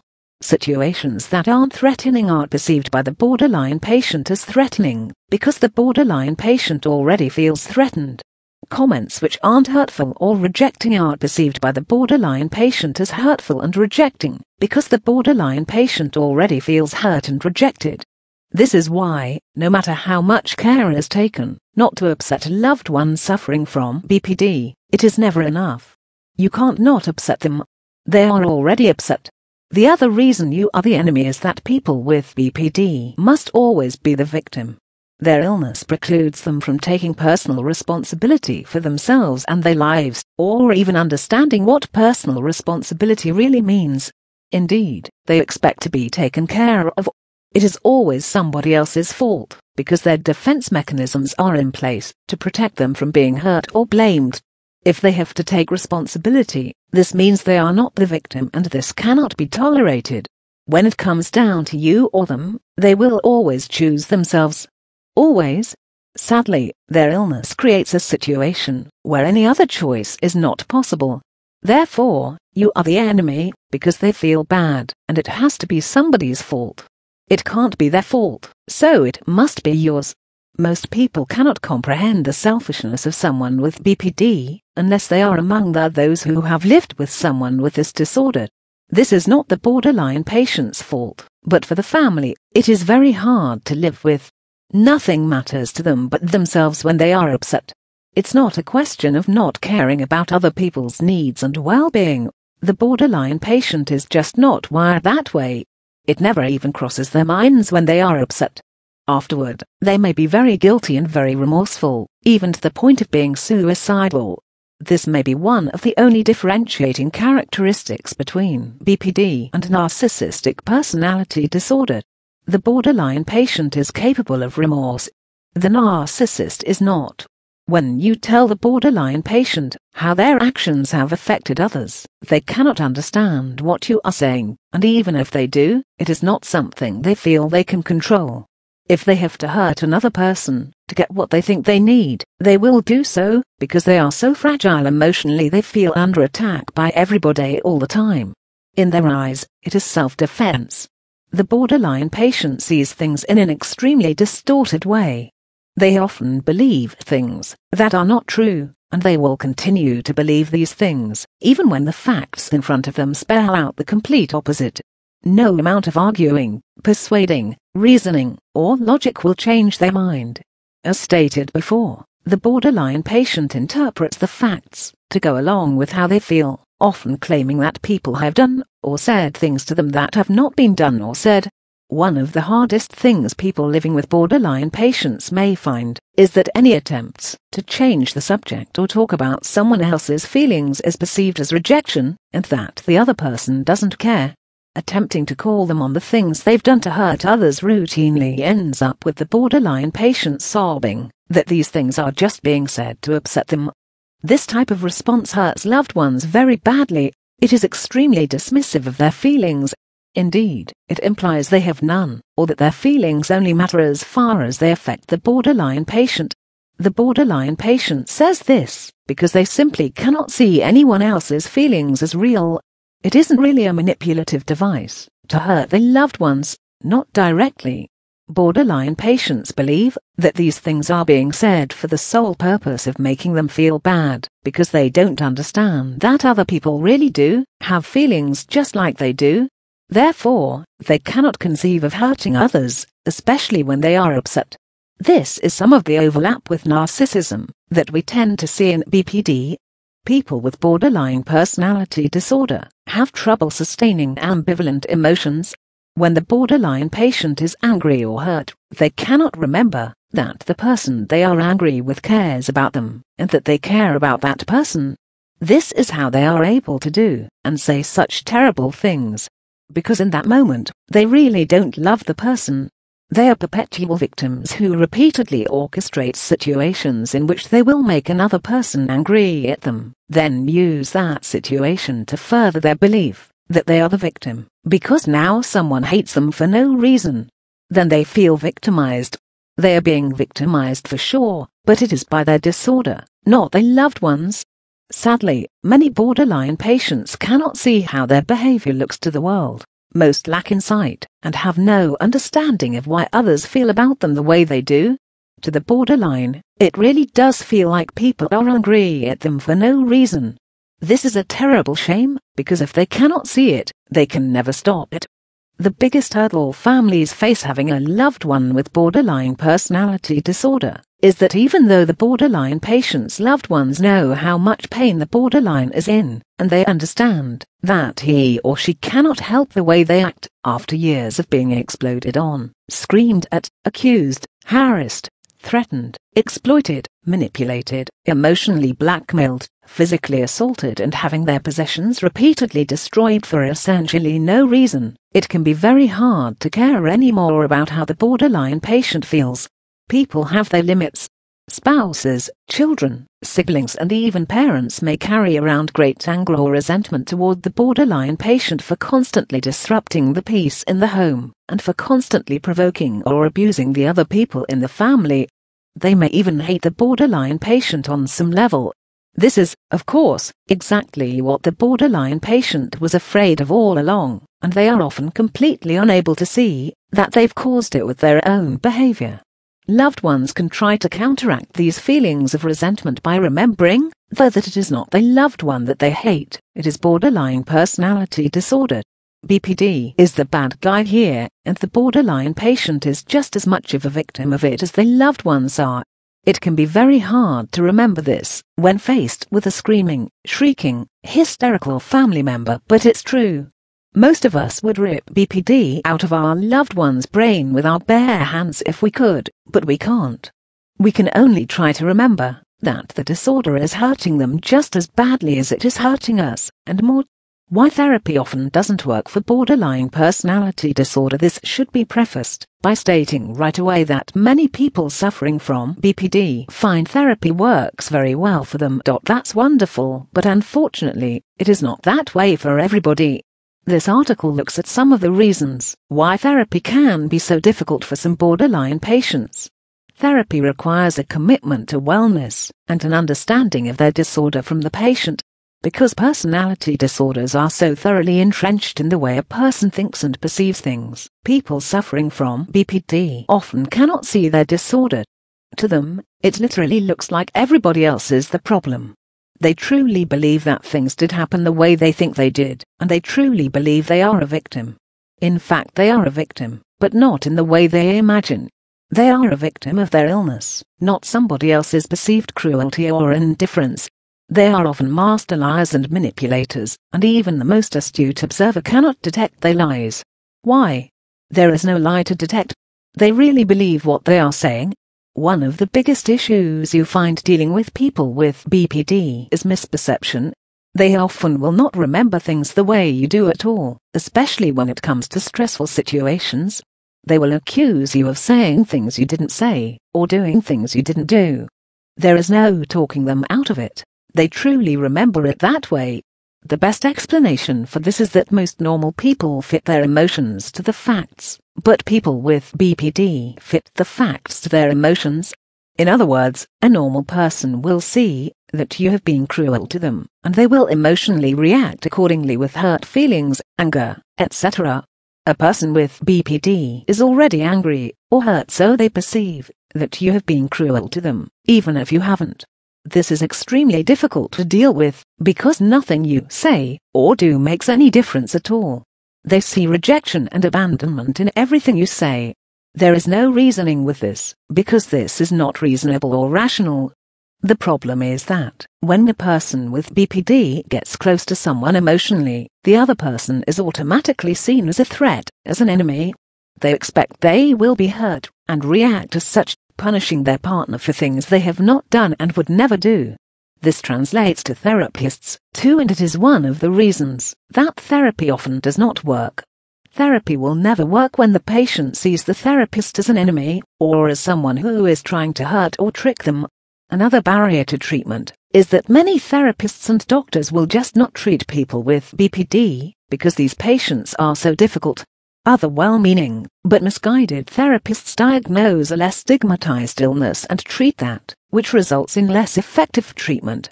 Still others believe it is not a real illness at all, though that is a catch-all diagnosis with no real definition, or that it only occurs in women. None of these things help or make therapy any easier. It is also very difficult for therapy to work when so much of what the borderline says is lies, misunderstandings and skewed perceptions. They routinely misunderstand things others have said and attribute the misperceived meaning to the person. People with BPD may also lie outright, and they often cannot see any of their own wrongdoing, especially if the BPD diagnosis is complicated with other personality disorders like narcissistic personality disorder. A therapist who does not understand BPD, and who relies on the patient to self-report, may get completely wrong information, and this is very dangerous, both for the patient and the people in the patient's life. Complicating therapy even further is the fact that there is no such thing as pure BPD. Borderline personality disorder always occurs comorbidly with other things: eating disorders, substance abuse problems, depression and more.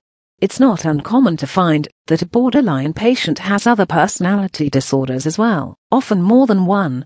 Narcissistic personality disorder, histrionic personality disorder and antisocial personality disorder often occur in tandem with BPD, and the presence of these disorders make any treatment significantly more difficult.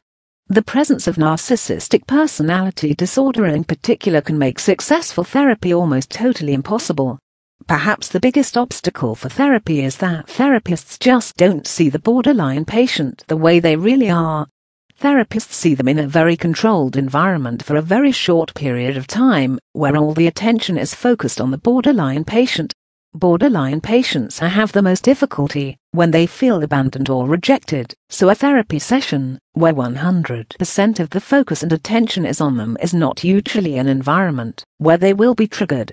Since therapists do not see the borderline patient act out, they often inadvertently reinforce the borderline patient's belief that there is nothing wrong, that what the patient claims is wrong with them is exaggerated, or that it really is everybody else who has the problem. Validating these beliefs is extremely counterproductive, because one of the biggest hurdles in treating BPD is getting the patient to understand that their perception is distorted. If this distorted perception is validated, it becomes even harder to address.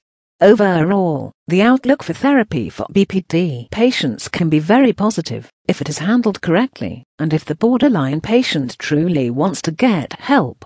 The selection of a therapist is crucial to the success of therapy, perhaps more with BPD than other illnesses.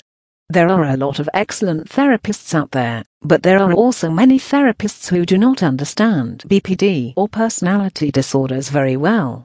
These therapists can inadvertently make the disorder harder to treat, especially if they are unaware of the manipulative aspects of BPD and the other cluster B personality disorders that often exist with it. If the therapist your family is working with does not listen to you, does not take your concerns seriously, does not seem to believe what is being said about the borderline patient, takes sides or in any way seems to make things worse, find a new one. There are many therapists out there, and with a little patience you can find one who can help you and your loved ones. Video for this here. Living with borderline personality disorder. An interview with a lifelong BPD sufferer. Borderline personality disorder may be one of the most misunderstood disorders there is. Borderline patients often seem perfectly fine until something happens that causes them to feel rejected or abandoned. Then all hell breaks loose, and sometimes it doesn't stop until everything they care about has been ruined or destroyed. Relationships, material belongings, even their own bodies. But why? Why do they react so intensely to what seems like no provocation at all? What is going on inside of the borderline patient to cause such extreme emotional outbursts? We will explain that today. The fear people suffering from BPD often seem childish, selfish, immature and desperately needy. This is because they are. People with BPD have never learned how to process or experience their own emotions. They were raised in a situation where their feelings were dismissed, denied and invalidated. Because of this, they don't trust their own emotions and they've never learned how to deal with them. Their own emotions overwhelm and terrify them, and this is intolerable. If you have ever lived with a borderline patient, or if you are a borderline patient, I bet you are nodding your head at that. Fear is the primary state of mind for the person suffering with BPD. The world seems very threatening, uncaring and predatory, and so do the people in it. Borderline patients feel vulnerable and unable to protect themselves against these things. They are very like children in this way. They expect to be taken care of, because they don't feel equipped to take care of themselves. They fully expect to be victimized and react accordingly, even to the point of subconsciously causing themselves to be victimized through their own behavior. Unfortunately, coupled with the need to be taken care of and the desperate insecurity they feel regarding their own ability to do anything, borderline patients often feel smothered and threatened by someone who does try to take care of them. Their sense of self is so shaky that they fear losing who they are if another person gets too close to them. This is called fear of engulfment, and it is what creates the push-pull dynamic that relationships with borderline patients are notorious for. They need their partners, but they are also threatened by them and afraid of them. This creates an intolerable emotional situation inside the person suffering from BPD, and they lash out, pushing their partner away, because they are overwhelmed, confused and afraid. This provides very short-lived relief, because the borderline patient immediately becomes frantic that their partner will leave them. Abandonment is the core of what they fear, and this overblown, nearly phobic fear of abandonment can create literal hysteria in a person suffering from borderline personality disorder, resulting in explosive tirades, out-of-control sobbing, screaming tantrums and suicide attempts. What does it feel like inside? It's easy enough to explain, but what do these things feel like inside for the borderline patient? According to one person suffering with BPD, it feels like I'm walking around filled with static, confused, frustrated, angry, unable to concentrate. Paranoid schizophrenics think the police or the government are watching them. I think everybody's watching me and trying to avoid me because I'm weird, or they think I'm crazy. This cuts right to the heart of the core issue for borderline personality disorder.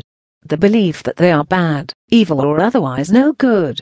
Through a defense mechanism called projection, the borderline patient projects their own feelings onto other people and experiences these feelings as coming from outside themselves. In reality, of course, the feelings belong to them. It is for this reason that the borderline patient believes others can see how bad or broken they are, or that other people think they are no good. When asked how this fear has affected his relationships, our respondent answered, "It colors every interaction." You can't have a real honest interaction, because you are afraid of what the person's thinking, so you're not really listening, and even if you are, you don't believe them. You don't think they believe anything you are saying either.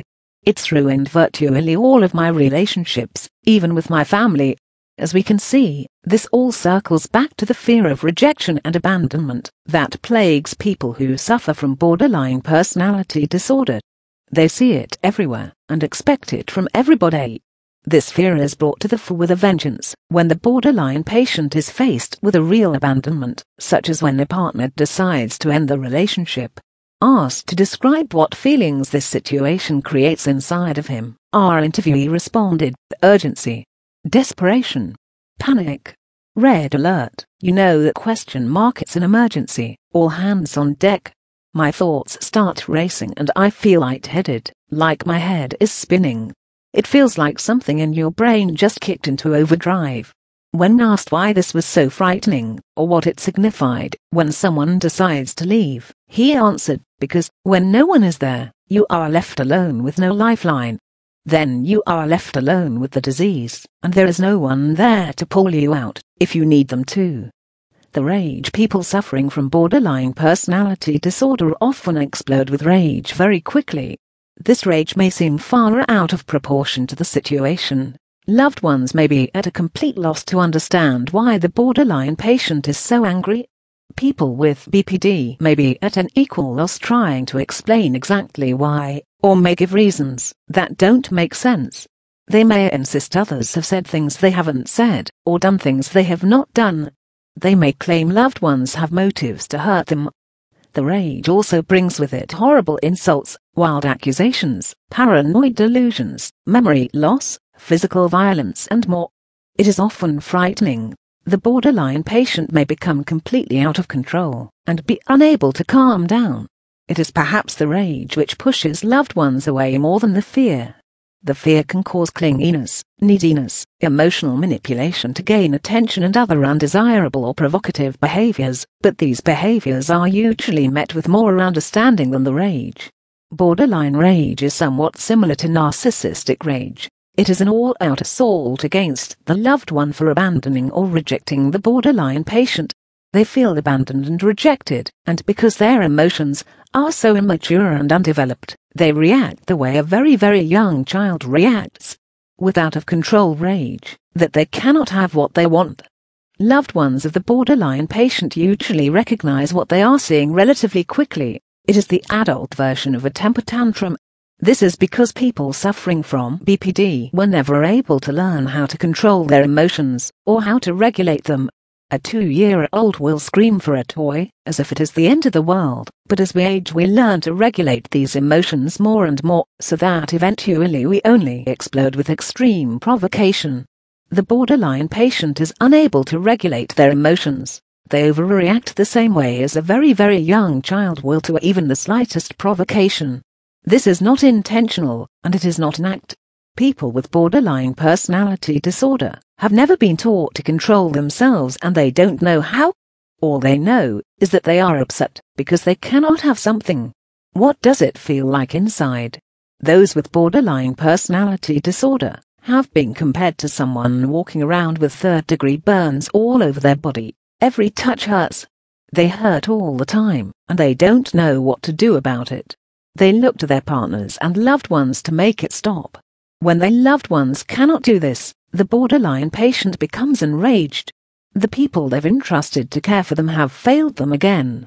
It isn't fair that these loved ones have the power to make the hurt stop, and they just won't do it. This is how people with BPD see it. They don't realize that no one has the power to save or cure them.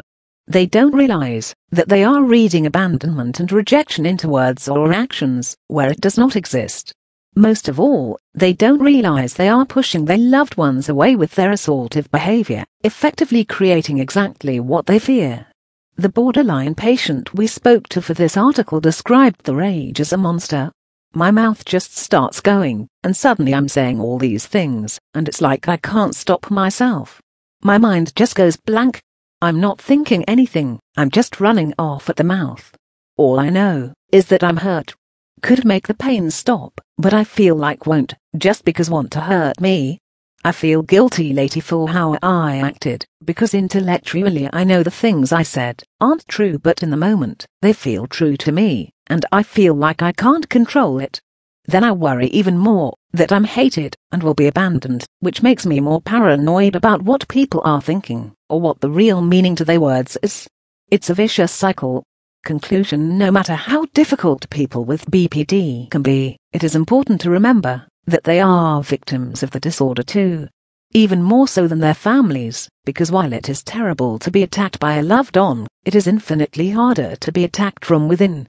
Understanding people this disorder starts with understanding that beneath the anger, antagonism, and hysteria there is pain. Real pain, and a lot of it. This is not an excuse for bad behavior, and it should never be used that way, but it is the reason for it, and should be acknowledged. It's hard to be normal when you are in so much pain, when you are so desperate, when you are so confused. This is what living with BPD is like. Video of the interview here. Are hoarders actually narcissists? Television programming is awash with reality TV shows, and none have been more popular than shows about the disorder known as hoarding.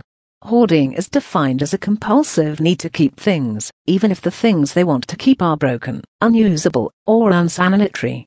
Hoarders feel compelled to keep these things for a number of reasons, and when faced with the loss of hoarded objects, many hoarders feel intense anxiety and distress.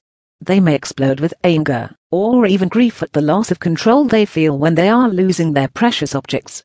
Why do hoarders keep things? The Mayo Clinic lists hoarding disorder in the following way. Hoarding disorder affects emotions, thoughts, and behavior.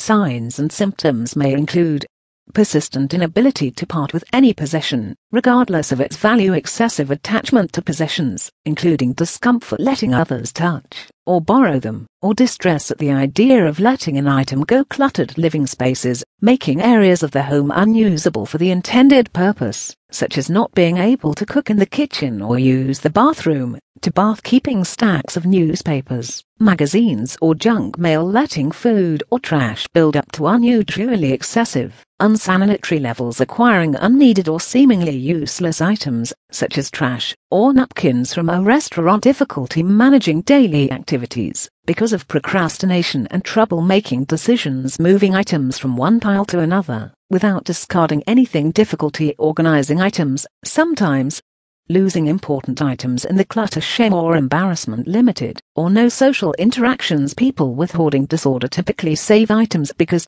they believe these items will be needed or have value in the future. The items have important emotional significance, serving as a reminder of happier times, or representing beloved people or pets. They feel safer when surrounded by the things they save. According to the new DSM guidelines, in the DSM-V, hoarding will be listed as a distinct disorder, rather than under the umbrella of obsessive-compulsive disorder, because many severe cases of hoarding are not accompanied by any other obsessive or compulsive behaviors.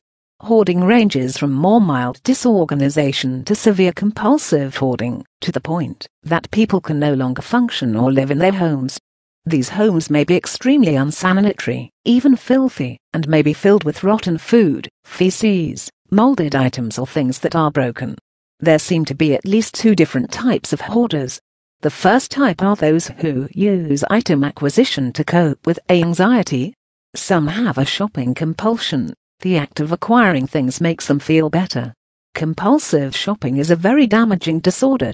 When combined with hoarding, individuals coping with stress this way can go through savings and fill their home very quickly. Alternately, hoarders of this type may find items in the garbage that they feel are still usable or valuable. While this may be easier on the checkbook, it is no less damaging to the living space or the family. The other type of hoarder is perhaps the saddest type. These seem to be mostly older and elderly people who have just given up on life. Their homes and living spaces are mostly filled with garbage and trash. There may be items in the hoard that have sentimental value, but because of their inability or unwillingness to clean up, these items have been ruined. This type of hoarder generally doesn't display any true anxiety or rage when their things are removed. They are often very passive, and don't seem to really care about anything at all, including themselves. This type of hoarder seems to be suffering more from depression and hopelessness than any true hoarding disorder. They don't seem to think they deserve better living conditions, or that it matters. What is narcissism? Pathological narcissism is defined by the DSM-IV as a pervasive pattern of grandiosity, need for admiration, and lack of empathy, beginning by early adulthood and present in a variety of contexts, as indicated by 5 of the following.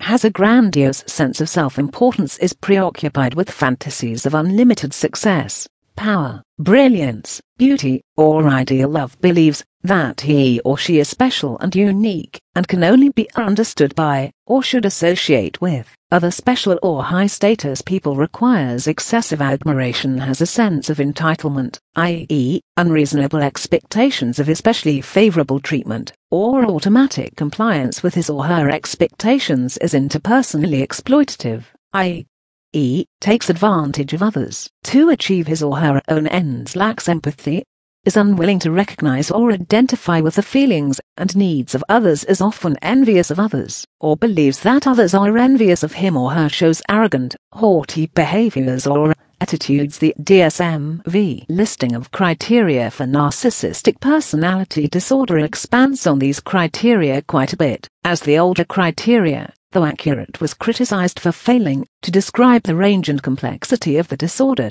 Sterile criteria from a diagnostic manual cannot describe what living with a pathological narcissist is like. However, narcissists are unable and unwilling to care about the needs of other people.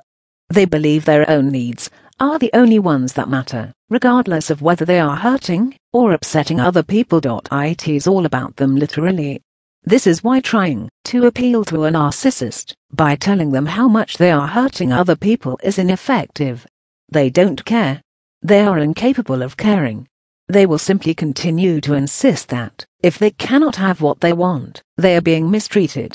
It doesn't matter how unfairly they are behaving toward others. All that matters to them is what they want. How are hoarders and narcissists similar? Could hoarders be narcissists? If the criteria for pathological narcissism is examined, many parallels between pathological narcissism and hoarding behavior emerge. Paramount among them is the fact that hoarders seem unable to recognize or empathize with the feelings of the other people in their family. They simply just don't think it matters as much as how they feel. Even when facing the loss of their home, pets, marriage, or even their children, hoarders are unwilling to recognize that their behavior is destructive and hurtful to others or to themselves. They blatantly refuse to go without and perceive any insinuation that they should do so as a personal attack and a threat of losing control. The actual removal of the hoarded objects often provokes hoarders into full-blown rage. This anger reaction presents itself very much like classic narcissistic rage, and stands in stark contrast to how they usually react to the loss of their families, homes, or children. Control is key with hoarding and narcissism. Hoarders are attempting to exercise control over their environment and the people in it.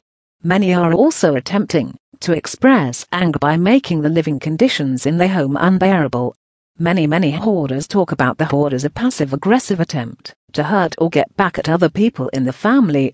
Hoarders are generally attempting to stave off anxiety by surrounding themselves with mountains of things they own and therefore control. It makes them feel better.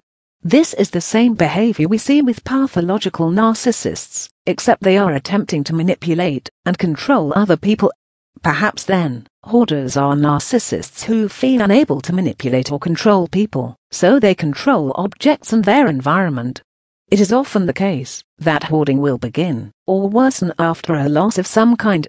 This could indicate that the loss of control over a person or situation caused the hoarder to resort to controlling inanimate objects. As is usually the case with pathological narcissists, it is often revealed that hoarders had a support system at one time, but their overwhelming selfishness eventually pushed everyone away.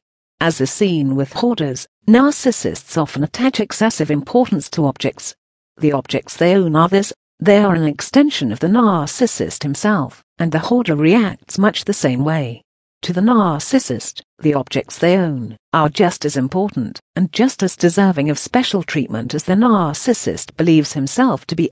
The objects themselves don't matter, and are often treated very badly. They are allowed to rust, become dirty or fall into disrepair.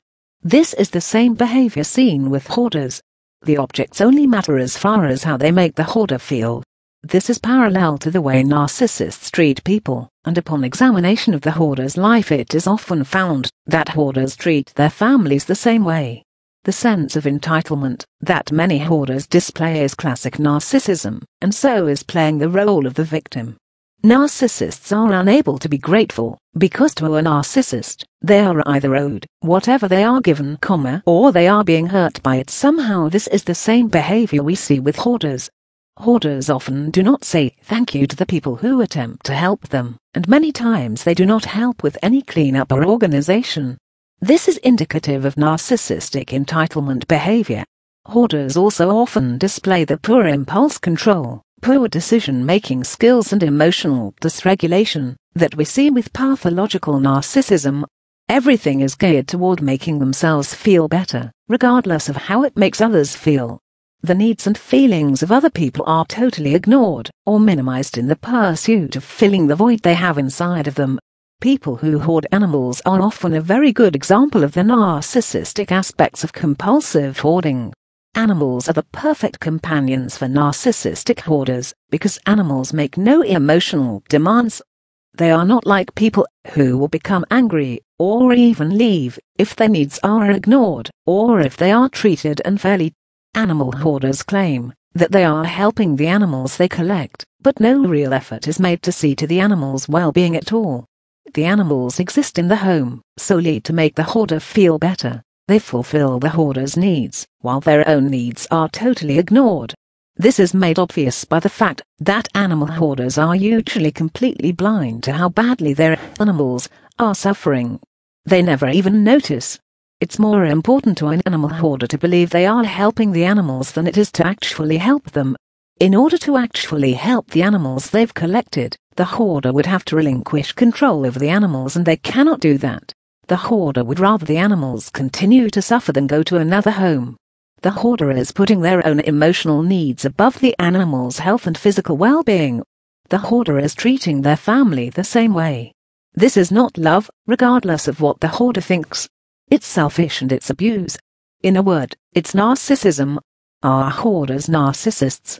Upon careful examination of both disorders, we see that there are indeed many similarities and overlapping qualities between hoarding and pathological narcissism. There are some key differences as well, and not all hoarders are the same. However, the argument can be made that in many instances, compulsive hoarding is an attempt to alleviate the specific anxiety that is experienced by a person who places on the narcissistic spectrum. This conclusion makes sense because borderline personality disorder falls on the narcissistic spectrum, and there are some elements of borderline personality disorder evident in the hoarding as well. Some hoarders may feel they have been abandoned and choose to surround themselves with things because they know things can never leave them. Video for this here. Afterward, I put this together because everything I've read or heard tries to get people to empathize with the narcissist and validate them, and all of these things. While I understand why they tell people to do it, I do not see the use of it in a real-life situation. It does not make anything better. In many ways, it can make things worse, and often people report that eventually, the validation and empathy they attempted to give the narcissist was twisted and used as another way to manipulate or punish them, or that it was only effective for a very short time. Too frequently, the advice we see revolves around the non-personality disordered person rearranging or learning new ways to do, say and think everything so as not to upset the narcissist, and pacify them to keep the peace. This is unfair and unrealistic. It also means that the entire family situation still has to revolve around the narcissist, which is exactly what the narcissist wants. It can actually reinforce their narcissism. Much of the advice commonly given also refuses to directly address the conscious cruelty and large-scale manipulation that most of these people engage in. It tries too hard to present them as victims. they certainly are victims, but to simply ignore the fact that narcissists are doing many of these terrible things on purpose is dangerous and it's counterproductive.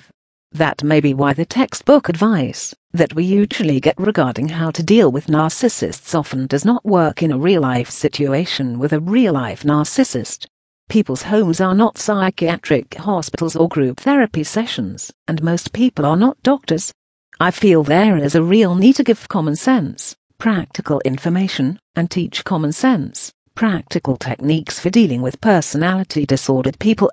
The videos linked at the end of some sections are episodes of my online show dealing with these subjects. To stay up to date and join the conversation, subscribe to The Little Shaman Healing on YouTube.